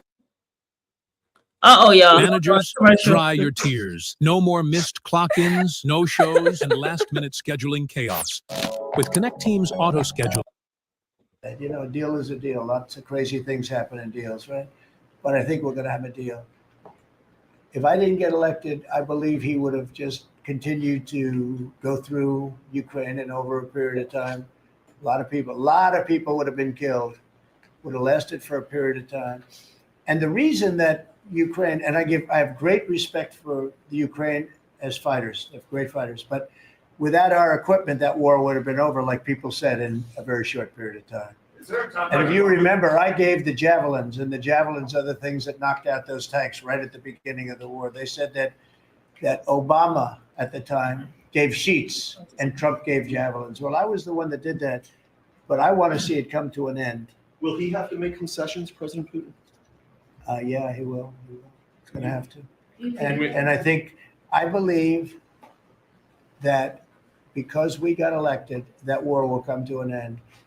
And I also believe if we didn't get elected, if this administration didn't win the election by a lot, that war would go on for a long time, and he would want to take the whole thing. The big question I had is, does he want to take the whole thing? But the reason, and the Ukrainians are good fighters, I have to say, but without the equipment, without our equipment, we have the best equipment in the world. We have the best military equipment in the world. Without our equipment, that would have been over very quickly. What concessions would you like to see? What concessions would you like to see? Oh, I don't want to tell right now, but I can tell you that NATO you can forget about. I think that's probably the reason the whole thing started. And I think, JD, we can say that. Do you have a statement on that? You've been very much involved. I gave him the beauty. Great. Gave me the hardest question, sir. I mean, look, as the president said, we're not going to do the negotiation in public with the American media. He's going to do it in private with the president of Russia, with the president of Ukraine, and with other leaders. And I think that's how this has to go. I think that I just want to push back against some of the criticism I've seen in the administration on this, because every single time the president engages in diplomacy, you guys preemptively accuse him of conceding to Russia. He hasn't conceded anything to anyone. He's doing the job of a diplomat, and he is, of course, the diplomat in chief as the president of the United States. On the gold cards, sir, can you talk a little bit more about the vetting process? We'll go through a process. The process is being worked out right now, and we're going to be very careful. Will there be restrictions on, for instance, can Chinese nationals get No, one? we're Can not gonna Iranian nationals We're get probably not going to be restricting too much in terms of countries, but maybe in terms of individuals. We want to make sure we have people that love our country and are capable of loving the country. There's a measles outbreak in Texas at the moment in which a child is reported to have died. Do you have concerns about that? And have you asked Secretary Kennedy to look into that? Well, why don't we, Bobby, do you want to speak on that? We are following the measles epidemic every day. I think there's 124 people who have contracted measles at this point in Gaines County, Texas. Mainly, we're told in the Mennonite community. There are 2 people who have died, but we're watching it. And there are about 20 people hospitalized, mainly for quarantine. We're watching it. We put out a post on it yesterday, and we're going to continue to follow it. Incidentally, there have been 4 measles outbreaks this year. In this country last year, there were 16. So it's not unusual. We have measles outbreaks every year. You sound a little under the weather yourself right now. I have a permanently bad throat. Mr. President, would you send U.S. peacekeepers to support the European peacekeepers? Would you do any sort of U.S. No, we're going to support Europe, yeah. And how would you do We're that? very How would the friendly United with States Europe. do We that? have a great relationship with Europe. I mean, you could you could talk about France, you could talk about any of them. I mean, we have a great relationship with Europe. But how will the United States do that? Would there be boots on? I mean, you're asking me a question, what are we doing in the field? Let's worry. I hope we have that problem where we could worry about peacekeeping. We got to get there first. But I hope we have the problem of worrying about peacekeeping. That'll be the easiest problem, I think, JD, that we've ever had. That would be part of the deal, presumably, that the Ukrainians would We'll do it want. at the time, but peacekeeping is very easy. It's making the deal that's very tough. And again, nobody was speaking to Russia at all. And, probably 1.5 million soldiers have been killed, close to 1.5 million soldiers, not to mention a tremendous. I will tell you, the thing with that horrible war that should have never started, would have never started if I were president. And it didn't start for 4 years. And it was not even thought about starting. But the thing with that war is that you're highly underestimating the number of people that have been killed. Far more people have been killed in that war than you talk about. You like to talk about numbers like 1 million people. Well, they had much more than 1 million soldiers killed. But you have a lot of cities that have been knocked to the ground. They're demolition sites, literally demolition sites. Every single building is knocked to the ground. And a lot of people were killed in those buildings. And you'll hear a report, 2 people were minorly injured or just injured a little bit. No, people were killed by the thousands. And there are a lot more people killed in that war than the media wants to talk about, because Biden did a horrible, horrible job. He should have prevented that war. He could have prevented that war. Putin would have never gone in. I'll tell you one thing. He would have never gone in. That war would never have taken place if I were president. I think what people are trying to understand, Mr. President, is how would the United States, what would you be willing to do to support this European peacekeeping effort? Would there be? Again, you're asking me the same question. How many times you have to answer? You're talking about after we make peace. Let me make peace first. Once we make peace, I'll give you all the answers you want. But how many times can you ask the same question? Is loosening of sanctions on Russia a potential option as part of an overall deal? No. We have sanctions on Russia. No, I want to see if we make a deal first, but I think we will. I've had very good conversations with President Putin. I've had very good conversations with President Zelensky. And until 4 weeks ago, nobody had conversations with anybody. It wasn't even a consideration. Nobody thought you could make peace. I think you can. But if Mr. Mr. President, Putin gets to just to keep bring this- the land that was claimed by force, if the Russians get to keep the territory that they claimed by force, doesn't that send a dangerous message, let's say, to China about Taiwan? Okay. You try and take it away, right? We're gonna do the best we can. We're gonna do the best we can to make the best deal we can for both sides, but for Ukraine, we're gonna try very hard to make a good deal so that they can get as much back as possible. We want to get as much back as possible. Mr. President, just to bring this full, We'll cut it out after maybe this question. Go ahead. to bring this full circle, Unless it's a back bad to, question, then we'll take it. back to a question. You always like to finish on a good one. Sir, they want you to negotiate with them instead of with President Putin. Back to a question about the peacekeepers. You have a lot of confidence in us because you assume there's going to be peace. It's possible it doesn't work out. There is possibility, but I hope it does for the sake of humanity. Because if you look at the pictures that I've looked at, you don't want to look at them. Go ahead. I had a question back on these cuts to the federal workforce. You mentioned you're interested in doing another round of this email. When would you like to see that? What would be the deadline? And this time, would it be mandatory? I think Elon wants to, and I think it's a good idea because, those people, as I said before, they're on the bubble. You got a lot of people that have not responded, so we're trying to figure out, do they exist? Who are they? And it's possible that a lot of those people will be actually fired. And if that happened, that's okay, because that's what we're trying to do. This country has gotten bloated and fat and disgusting, and incompetently run. I think we had the worst president in the history of our country. He just left office. I think he's a disgrace, what he's done to our country by allowing millions of people to come into our country like that. And all of the other things, the inflation, which he caused because of energy and stupid spending, to spend hundreds of millions, trillions and trillions of dollars on the Green New scam, a total scam. I have the best energy people, the best environmental people in the world around this table. And they can't even believe he got away with it. And then in leaving office to send $20 billion here and $20 million there and 10 million and 5 million, and they couldn't spend the money fast enough. And let's get it out before Trump gets in. Let's just get it out to anybody.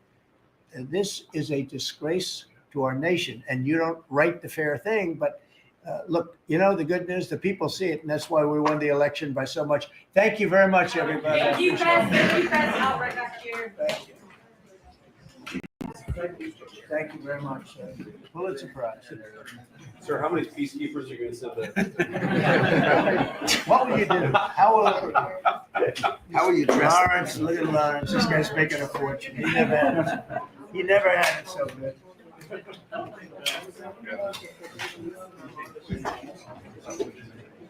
Lawrence.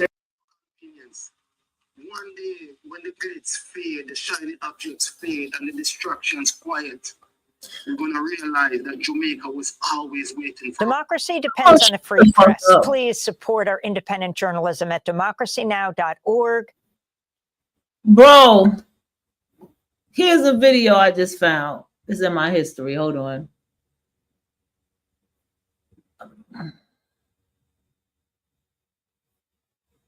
My fellow Jamaicans in the diaspora, we're living in a land that's not ours. Let's go. Skip it. Those are not things we trade for convenience. One day, when the glitz fade, the shiny objects fade, and the distractions quiet, we're going to realize that Jamaica was always waiting for us. So we shouldn't allow the journey to make us forget our destination. One love. Here's the thing. This is why I'm going to stick to do not respond. Okay? Do not respond. You are dealing with, how do I say this? Ignorant people. People who make no sense. And you know what I'm talking about. These people don't make no sense. They don't make sense to argue with because your feelings are hurt now. That privilege you had as the Black immigrant is null and void. And it got cut off with the swiftness. You fell for changing the goalposts. Is that one of the 40 manipulation tactics in this situation? You fell for the fact that Trump, they always dangle transgenders, LGBTQIA in your face. They dangle it because they know we all are emotional puppets. So they know what emotionally to do to y'all, just like this picture here. They know what to do. And after they pull your emotional strings, what happened next? Oh, you deported, you get a deport, you get a deportation, you get a deportation, you get a deportation, right? And you still think you're safe because they use the words criminals. And then Catherine gets something and she say, they are criminals for jumping the border. Because I know you're so used to this new culture of leadership, but if you hop someone's border without the proper documentation, you are a criminal.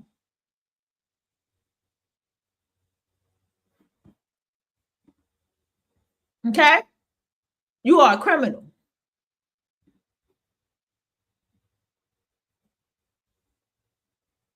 And this is what I'm trying to say.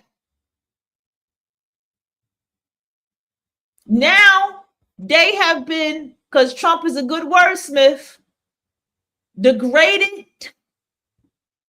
devalued, and disrespected by the white man, by the white male. Degraded, devalued, and disrespected by the white male, by white supremacy. It ain't even just one. He is a representation of white supremacy.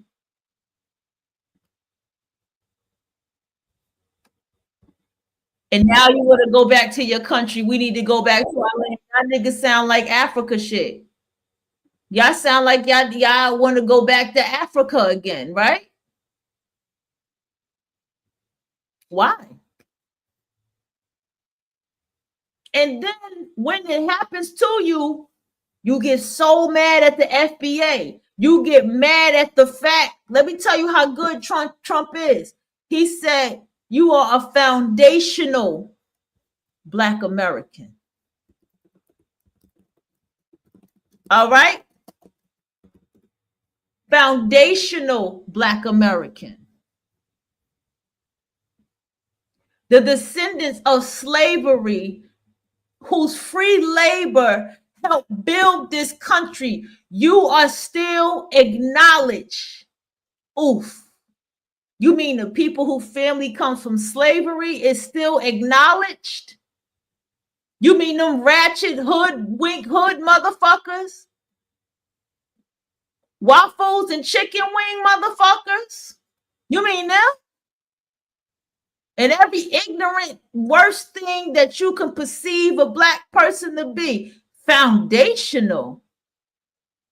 That pisses you off, don't it? That pisses them off. So let them be pissed off. Let them sit with that. Let them argue. Let them have to face the people, the Chinese, the East Indian, the white people who come and buy out their lands and their beaches, the British. Let them be brave enough to face those people in their countries. Don't talk to them. I think they should be killed with silence.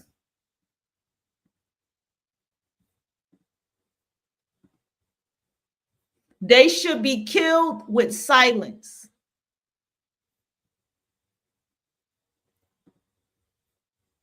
Dark psychology study came right on time just for this. We studied the dark psychology of Trump. He's given everything in America. He's given everybody what they want, what they've been asking for, what they've been begging for.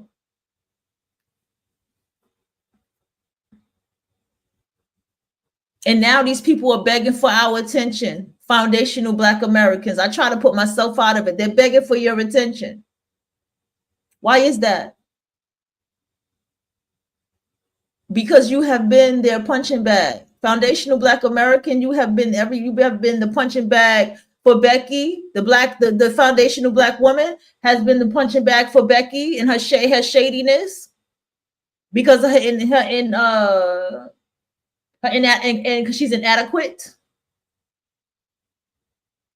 The Black immigrants have made you their punching bag because they were not strong enough to fight back in their own country. Yeah, you've been their punching bag. So don't be their punching bag anymore. Ignore them. Let there be silent. Let them talk amongst each other. Let them figure it out. Let them cackle and make their own jokes until they realize this shit ain't funny. I'm waiting to June. I know I said, I had to give it more because March is here. So April, May. I'm giving it to April, May. I'm giving it to that time.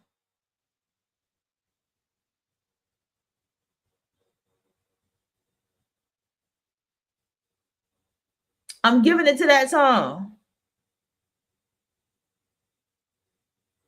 to see what everybody gonna do.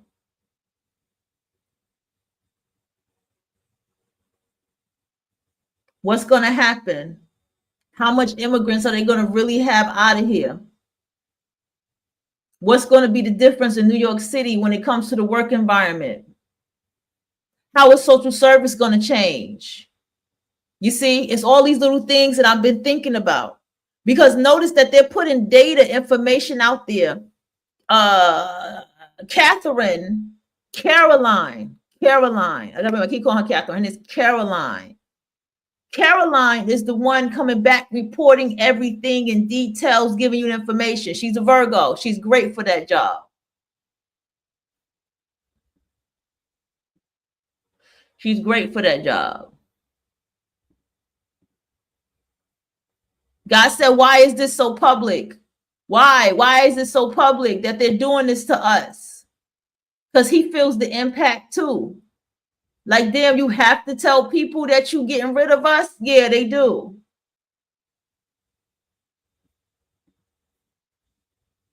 Elon Musk got a message for y'all.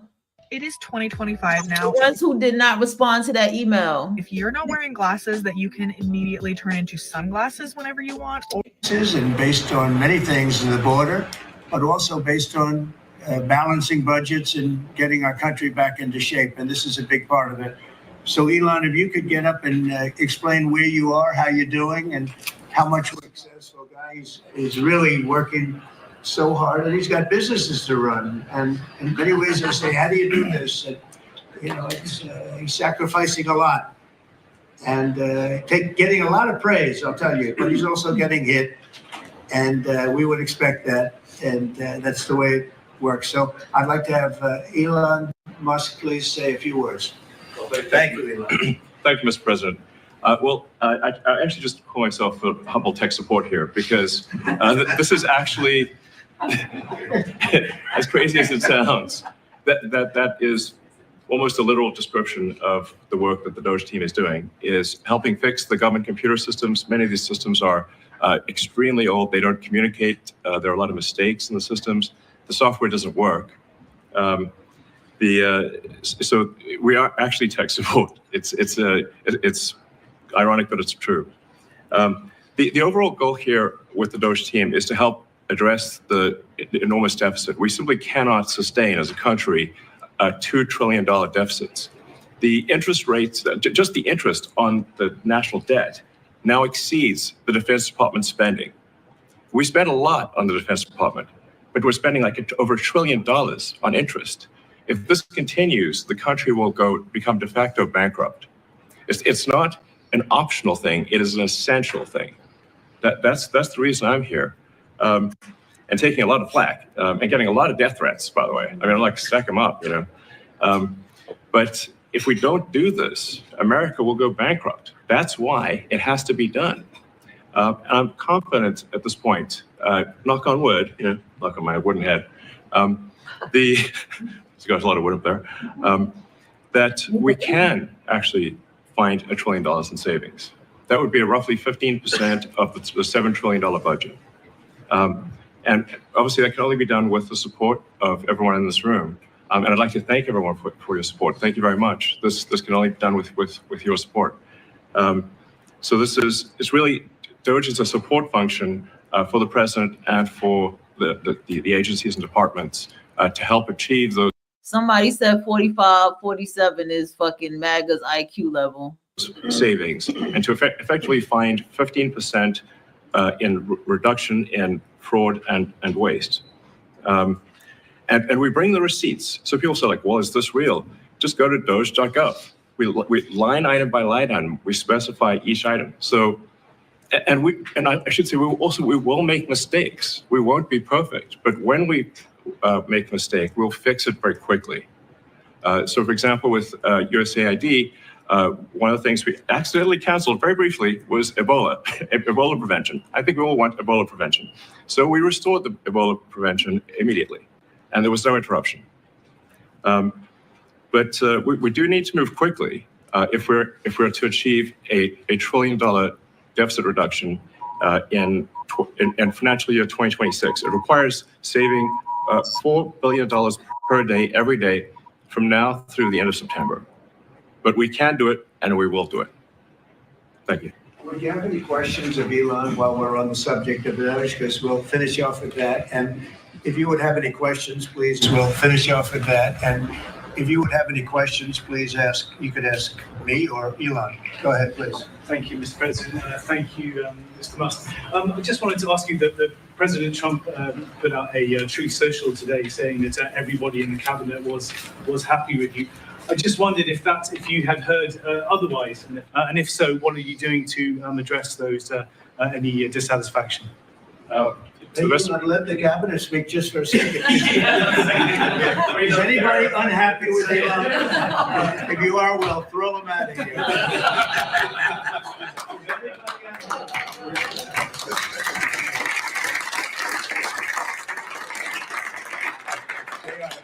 Respect for Elon and that he's doing this, and some disagree a little bit, but I will tell you for the most part, I think everyone's disagree a little bit, but I will tell you for the most part, I think everyone's not only happy, they're thrilled. So go ahead, Elon. I'm grateful. Ever. Literally. So, I do not give false praise. This is an incredible group of people. I don't think that such a talented team has actually ever been assembled. I think it's literally the best cabinet that the country has ever had, and I think the company should be incredibly appreciative of the people in this room. Go ahead, please. Yeah. Mr. President, thank you, Mr. Musk. Are there about half of the government employees so far appear to have responded to your request for what they've been doing over the past week? Is there a timeline in place for next moves for people being fired, and when can the American people expect to see results of that? Yes. Well, to be clear, I think that email perhaps was best interpreted as a performance review, but actually it was a pulse check review. Do you have a pulse? Do you have a pulse and 2 neurons? So if you have a pulse and 2 neurons, you can reply to an email. This is, I think not a high bar, is what I'm saying. This is should be. I guess I'm trying to understand, is it because of how you think about Elon Musk that you feel like you don't want to respond to the email? Is it what is it? I was trying to understand what was the major problem with that email. Anyone could accomplish this. But what we are trying to get to the bottom of is we think there are a number of people on the government payroll who are dead, which is probably why they can't respond. And some people who are not real people, like they're literally fictional individuals that are collecting paychecks. Well, somebody's collecting paychecks on a fictional individual. So we're just literally trying to figure out, are these people real? Are they alive? And can they write an email? Which I think is a reasonable expectation for the American public would have at least that expectation of someone in the public sector. Let me go back. Go ahead, please. Yeah. Mr. President, thank you, Mr. Musk. Are there about half of the government employees so far appear to have responded to your request for what they've been doing over the past week? Is there a timeline in place for next moves for people being fired, and when can the American people expect to see results of that? Yes. Well, to be clear, I think that email perhaps was best interpreted as a performance review, but actually it was a pulse check review. Do you have a pulse? Do you have a pulse and 2 neurons? So if you have a pulse and 2 neurons, you can reply to an email. This is, I think not a high bar, is what I'm saying.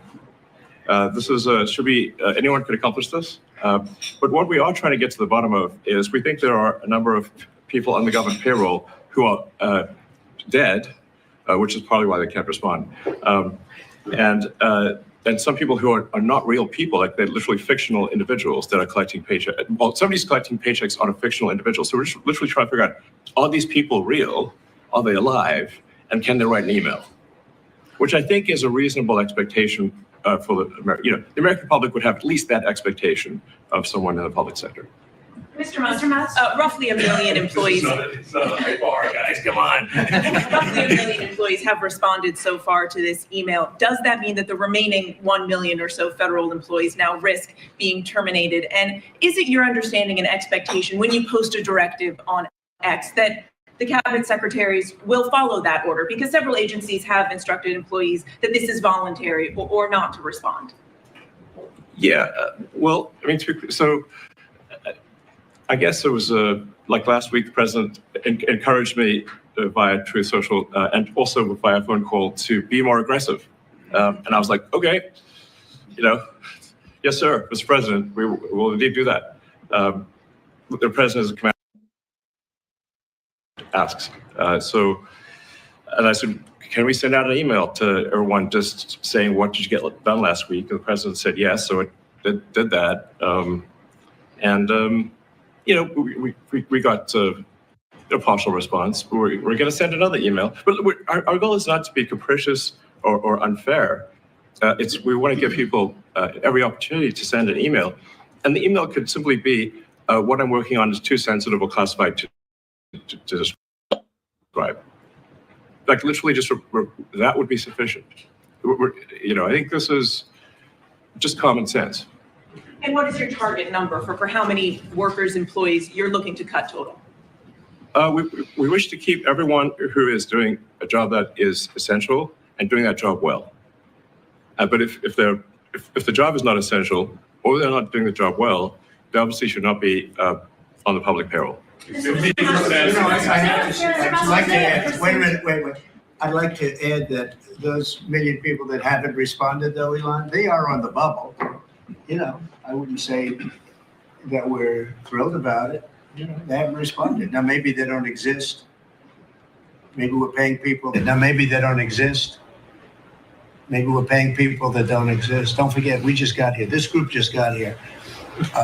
But those people are on the bubble, as they say. Maybe they're going to be gone.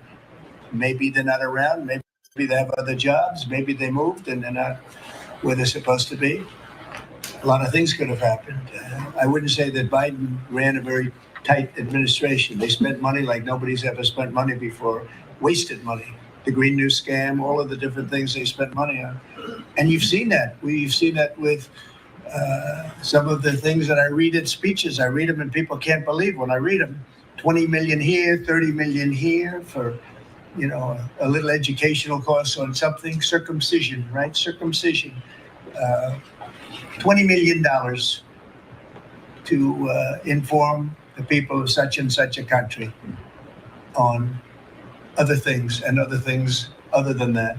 So, those people are, right now we're trying to find out who those people are that haven't responded. Now, there'll be some agencies like Marco has people within state. Right. So what about the fact that the jobs told them not to respond? Somebody should ask them that. Like, so how are they going to handle the employees that told them not to respond? Feel me? That are right now doing very classified, very confidential work, and we understand that, and we've talked, and we're being a little more. Most Planet Fitness clubs are open 24 hours, so you can work out whenever. Save $28 or more when you join for just $1 down.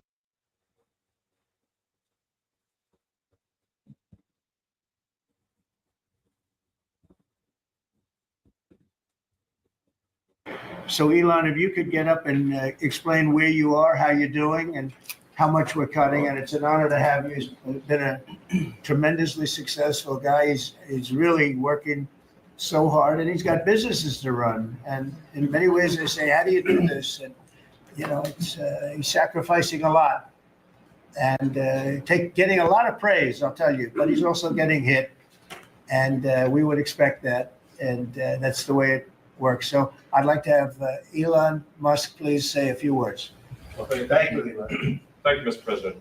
I actually just call myself a humble tech support here because this is actually, as crazy as it sounds, that is almost a literal description of the work that the Doge team is doing is helping fix the government computer systems. Many of these systems are extremely old. They don't communicate. There are a lot of mistakes in the systems. The software doesn't work. So we are actually tech support. It's ironic, but it's true. The overall goal here with the Doge team is to help address the enormous deficit. We simply cannot sustain as a country $2 trillion deficits. The interest rates, just the interest on the national debt now exceeds the Defense Department spending. We spend a lot on the Defense Department, but we're spending like over $1 trillion on interest. If this continues, the country will become de facto bankrupt. It's not an optional thing, it is an essential thing. That's the reason I'm here. And taking a lot. Remember what I mentioned about the dollar crashing? Trump is trying to save this dollar from crashing. We all have predicted like this money system is going to fucking crash. And this is what Trump is doing. He's saving this. And this is the hero, the dark psychology of Trump, because he's becoming this American like hero for all of us. Because things will be worse for the American dollar to crash. And with Biden bringing in all those immigrants, it just looked like people were bringing in their worst people to destroy this country. So when you look at the logics of everything in America, when you look at the logics of how everything is happening right now in America, you will come to a full understanding of why I'm starting, I guess I see why Elon Musk is there, but maybe something in Trump sees him as a good financial advisor.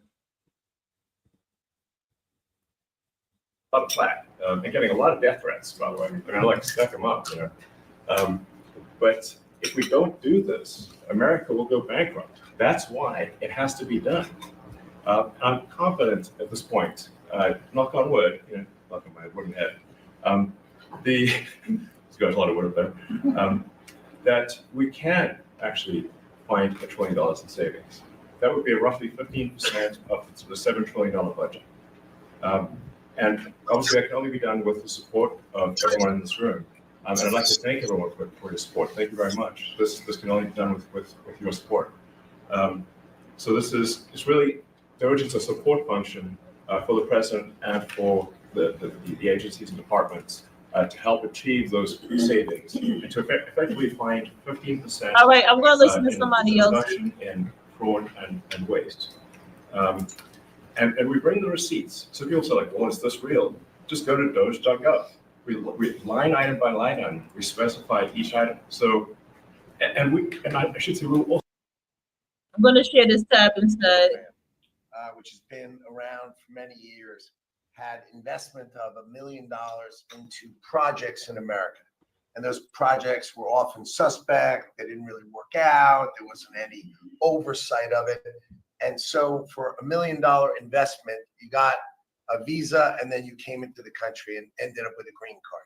So it was poorly overseen, poorly executed. Then you had our border open where millions of people came through. So the idea is we will have a proper business. We will modify the EB-5 agreement. Christy and I are working on it together for $5 million. Can y'all do me a favor and hit the thumbs up? We have a goal of 100 thumbs up and we got a long way to go. We only got 19. So can I get y'all to hit the thumbs up, the people that's watching and enjoying this commercial-free content? It's very important, y'all. Please smack the thumbs up. Please subscribe and press that notification bell and thumbs up. Please subscribe and press that. Thank you for sharing. Thank you for sharing. Thank you for sharing. For sharing. For sharing. For sharing. Thank you. $1 million, they'll get a license from the Department of Commerce. Then they'll make a proper investment on the EB-5.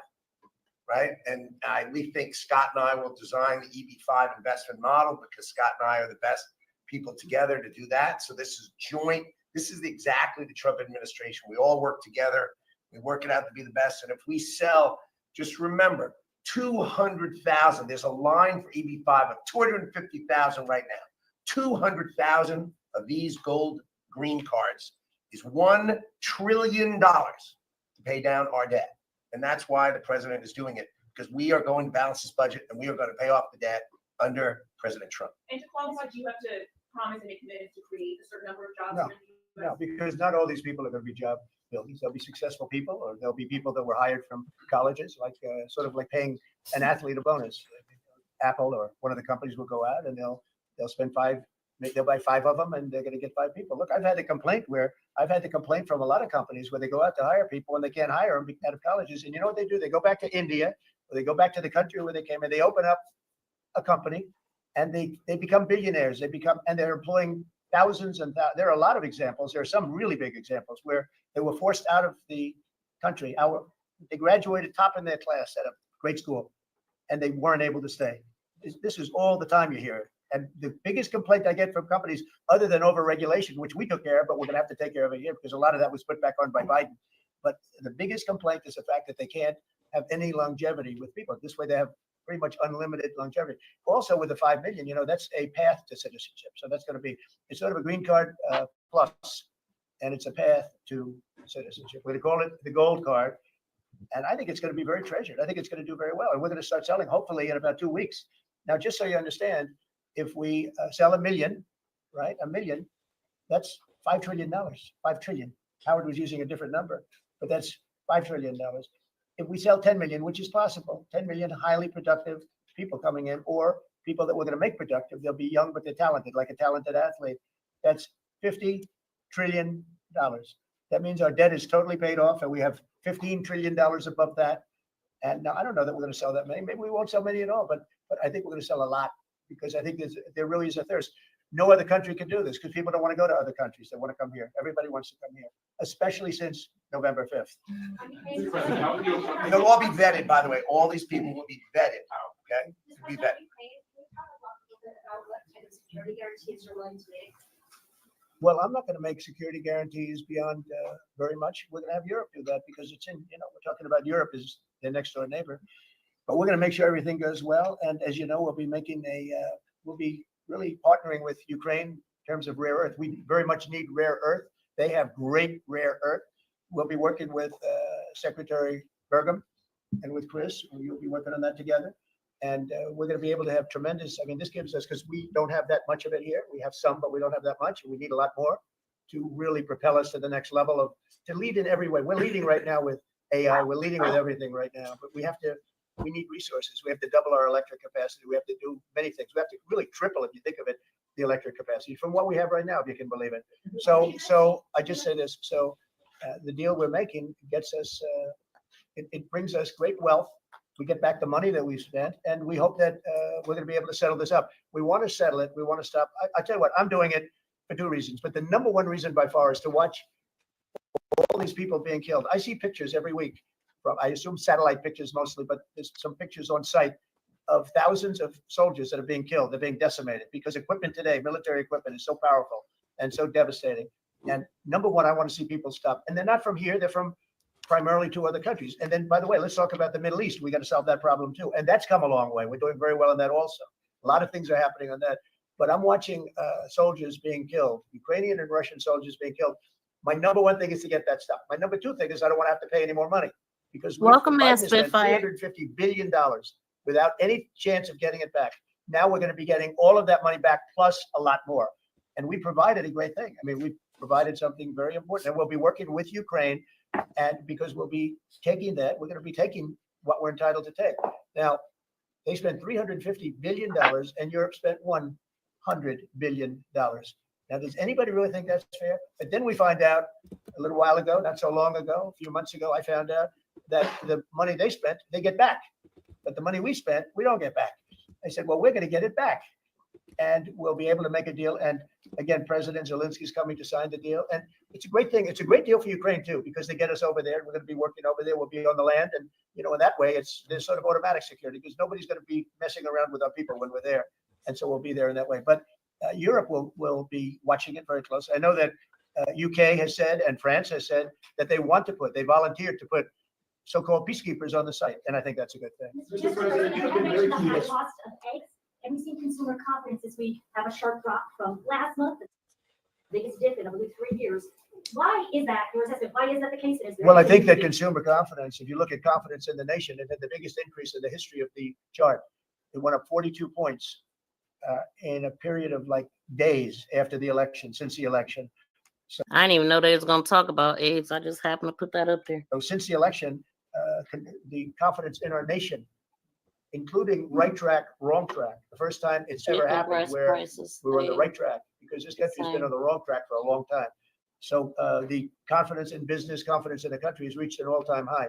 We have never reached levels like we are right now. Okay. Mr. President, you've been very clear in saying that as long as you're president, Iran will never get any. That's true. Is it also your policy that as long as you're president, China will never take Taiwan by force? I never comment on that. I don't comment on anything because I don't want to ever put myself in that position. And if I said it, I certainly wouldn't be saying it to you. I'd be saying it to other people, maybe people around this table, and very specific people around this table. So I don't want to put myself in that position. But I can tell you what, I have a great relationship with President Xi. I've had a great relationship with him. We want them to come in and invest. I see so many things saying that we don't want China in this country. That's not right. We want them to invest in the United States. That's good. There's a lot of money coming in, and we'll invest in China. We'll do things with China. The relationship we'll have with China will be a very good one. I see all of these phony reports that we don't want their money. We don't want anything to do with them. That's wrong. We're going to have a good relationship with China, but they won't be able to take advantage of us. What they did to Biden was he didn't know what was happening. He didn't know what he was doing. The administration didn't know what they were doing. It was very sad to watch. But we're going to have a good relationship with China and Russia and Ukraine and the Middle East. We're doing things that, look, when I left, we had no wars. We had defeated ISIS totally. We had no inflation. We didn't have the Afghanistan withdrawal, the worst withdrawal anybody's ever seen. I think that's one of the reasons that President Putin looked at that. He said, wow, these guys are a paper tiger. Look at, we're no paper tiger. Don't forget, we got rid of ISIS in 3 weeks. People said it would take 5 years. We did it because when I came in, I let them do what they had to do. And the man that headed that operation is now going to be your chairman, right? Chairman of the Joint Chiefs. And Raisin came. I liked him right from the beginning. As soon as I heard his name, I said, that's my guy. Okay. Any other questions? Continue the pause on tariffs against Mexico and Canada? No, I'm not stopping the tariffs. No, millions of people have died because of the fentanyl that comes over the border. The 90% drop in border crossings, though, Well, that's compared to about a year ago. Yeah, they've been good, but that's also due to us, mostly due to us. I mean, it's very hard. It's right now very hard to come through the border, but the damage has been done. We've lost millions of people due to fentanyl. It comes mostly from China, but it comes through Mexico. It comes through Canada. And I have to tell you that, on April 2nd, I was going to do it on April 1st, but I'm a little bit superstitious. So I made it April 2nd. The tariffs go on, not all of them, but a lot of them. And I think you're going to see something that's going to be amazing. We've been taken advantage of as a country for a long period of time. We've been tariffed, but we didn't tariff. Now I did when I was here. We took in $700 billion from China. $700 billion. Not one president in the history of our country took in 10 cents from China. At the same time, China respected us. Now, when COVID came in, that was a different deal. I used to call it the China virus. I guess I can call it the China virus again, but it's an accurate term. But I won't do that out of respect to China. Okay. Say it again. What? On Gaza, I just wondered if there's any progress towards the second phase of the ceasefire. Well, I'm very disappointed when I see four bodies came in today. These are young people. Young people don't die. Okay, young people don't die. These are young people. 4 bodies came in today. What? They think they're doing us a favor by sending us bodies. So, look, that's a decision that has to be made by Israel, by Bibi. But Israel has to make that decision. We got a lot of hostages back, but it's very sad what happened to those people. I mean, you had a young lady with her hand practically blown off. Oh, you know why? Because she put up her hand to try and stop a bullet that was coming her way. Oh. And it hit her hand and blew off her fingers, big part of her hand. This Trigger is a warning. vicious group of people. And Israel's going to have to decide what they're doing. Phase 1 is going to be ending. Think of it, today they sent in 4 bodies. And I will say one thing, though. I've spoken to a lot of the parents and a lot of the people involved. They want those bodies almost as much and maybe even just as much as they wanted their son or their daughter. Amazing. Please, sir. Please. My son is dead, but they have his body. Please, can you get it? Trigger for us? warning. It's the biggest thing. It's incredible. The level they want the bodies of these people. They're dead. They're dead. Yeah, but you And, still when I saw the ones that came in 2 weeks ago, they looked like they just got out of a concentration camp. Then the following week, a group came in and they weren't as bad in as bad a shape. But Israel's going to have to make a decision. You're right. Phase 1 and now phase 2 has started.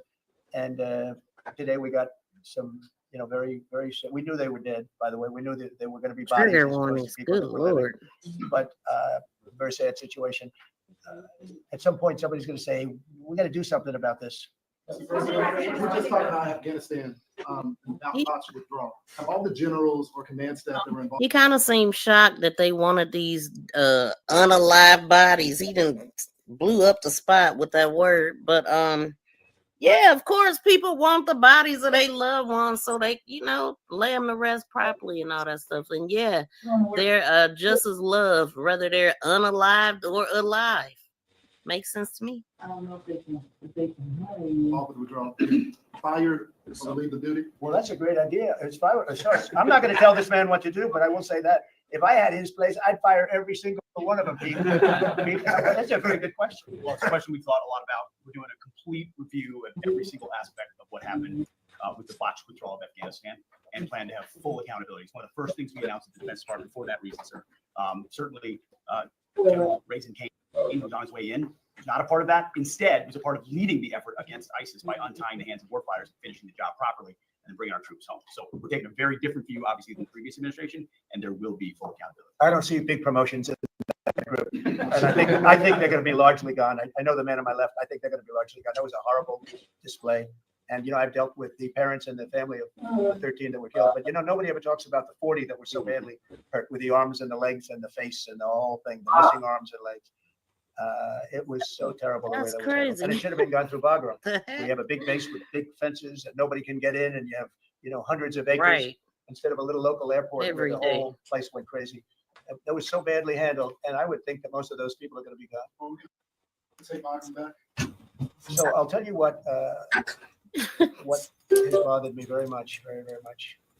We give billions of dollars to Afghanistan. Nobody knows that. Nobody Shout knows out that. to We give Browns. billions of dollars to Afghanistan, and yet we left behind all of that equipment, which wouldn't have happened. We were getting out under me. I'm the one that got it down to 5,000 Oh, people. We man, didn't get out, what's but we were going Trump? to keep Bagram, not because of Afghanistan, but because of China, because it's exactly 1 hour away from where China makes its nuclear. China makes its nuclear missiles. So we're going to keep Bagram. We're going to keep a small force on Bagram. We're going to have Bagram Air Base, one of the biggest air bases in the world, one of the biggest runways, one of the most powerful runways in the Right, sense that it that's was what very he heavy just concrete said, too. and steel. You could carry about anything. You could land anything on those runways. So yeah, that's about paying back a debt and then firing everybody. Then what is that? Is it all to pay back the debt? Like I thought this was to make America great again for everybody. Shout out to Frugal Mama. Welcome in. It's a lot going on, They man. gave it up. Who's occupying it right now? China.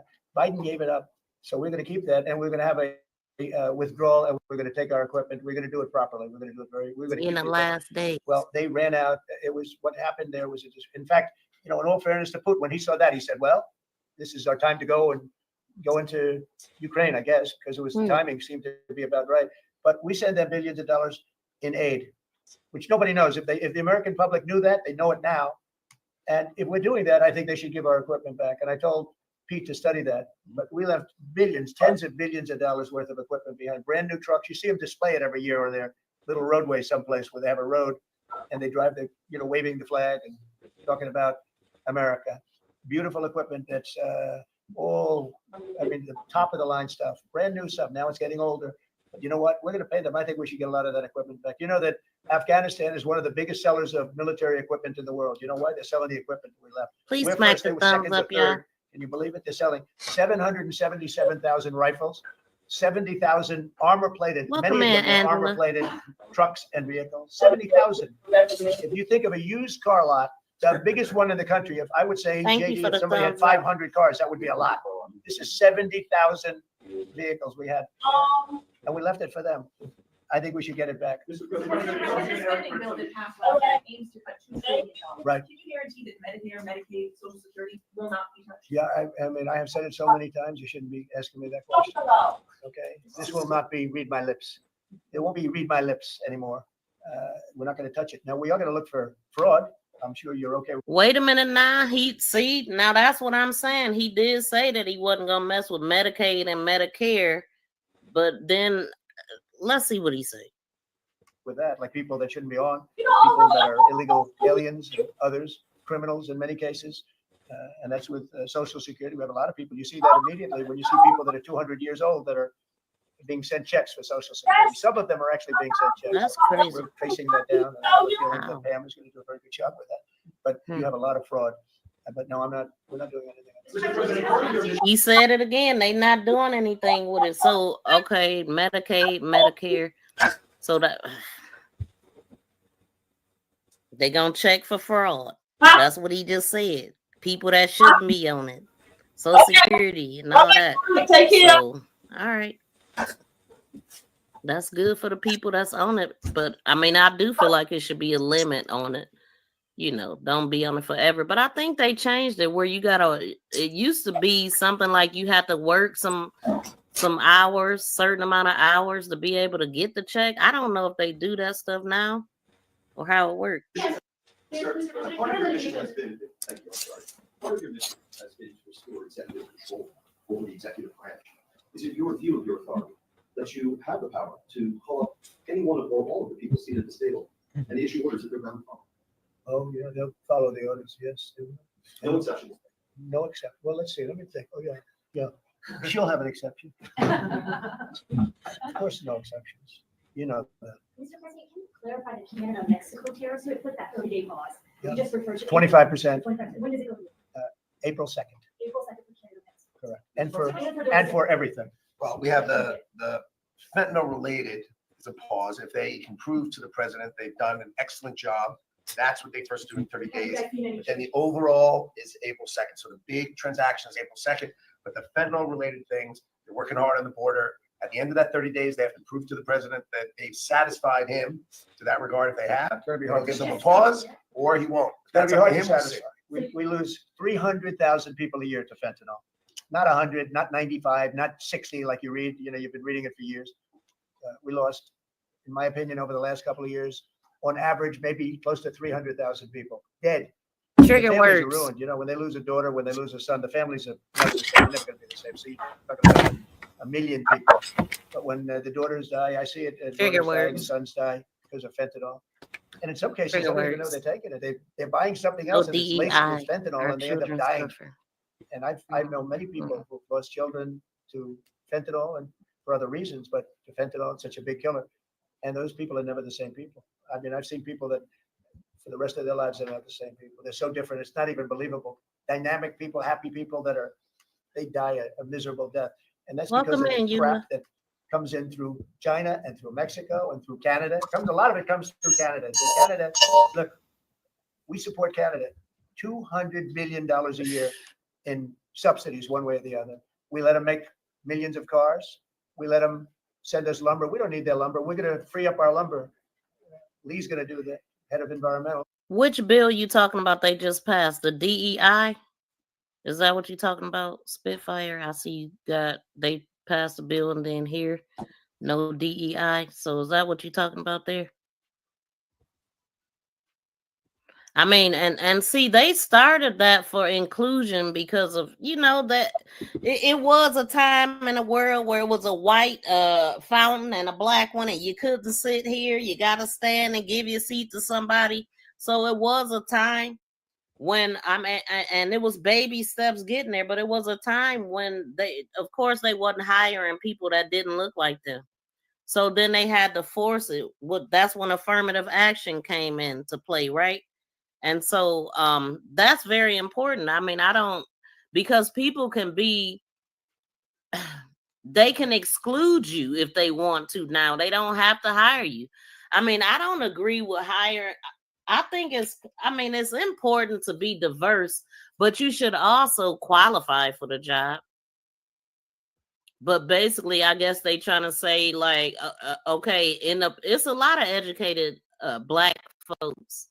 You know, so I don't know how the job pools is or whatever, but I do know that it's important to include people. But I don't think it's good to have people that don't qualify for the job or not, you know, disabled to the point where they really shouldn't be doing that job. I mean, a lot of the DEI has a lot of disabled people in it as well. And I remember that being one of the things that Trump was complaining about, saying that there's people there that's not competent to do the job type of thing. But it's all bad. I mean, when you think about just being treated fairly.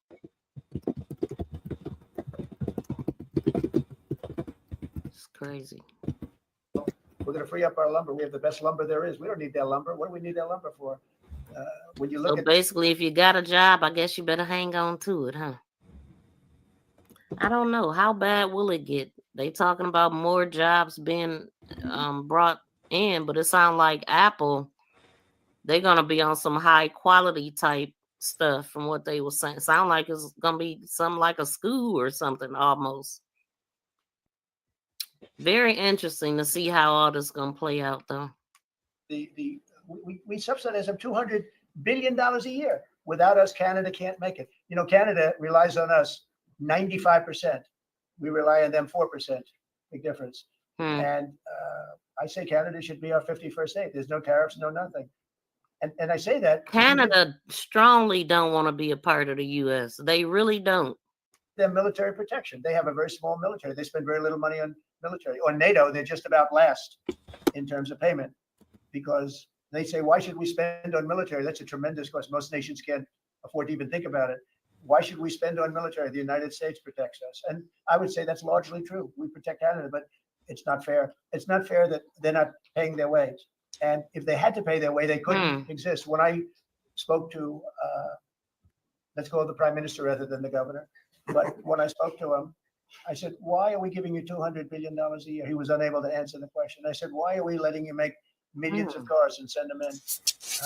He was unable to answer the question. Justin Trudeau, nice guy. I think he's a very good guy. I call him Governor Trudeau. He should be governor, because the fact is that if we don't give them cars, we don't have to give them cars. The tariffs will make it impossible for them to sell cars into the United States. The tariffs will make it impossible for them to sell lumber or anything else into the United States. And all I'm asking to do is break even or lose a little bit, but not lose $200 billion. And we love Canada. I love Canada. I love the people of Canada. And but honestly, it's not fair for us to be supporting Canada. And if we don't support them, they don't subsist as a nation. Whoa. Okay? So we have made a decision. We'll be announcing it very soon, and it'll be 25%, generally speaking, and that'll be on cars and all of the things. And European Union is a different case again, a different kind of case. They've really taken advantage of us in a different way. They don't accept our cars. They don't accept essentially our farm products. They use all sorts of reasons why not. And we accept everything of them. And we have about a $300 billion deficit with the European Union. Now, I love the countries of Europe. I guess I'm from there at some point a long time ago, right? But indirectly, pretty directly too, I guess. But I love the countries of Europe. I love all countries, frankly, all different. But European Union's it was formed in order to screw the United States. So basically what he's saying is the U.S. is taking care of Canada, and they can't afford to take care of themselves. And they basically don't even have a military, because they feel like, well, that's what he's saying. They don't have a military. They pay very little into the military. Like, so the U.S. is protecting them, but they ain't breaking bread. Trump doesn't understand how much Canadian fuels the U.S. They on full boycott U.S. products travel all USA. No. Yeah, I heard that they was, I mean, it's like tariff for tariff type thing going on.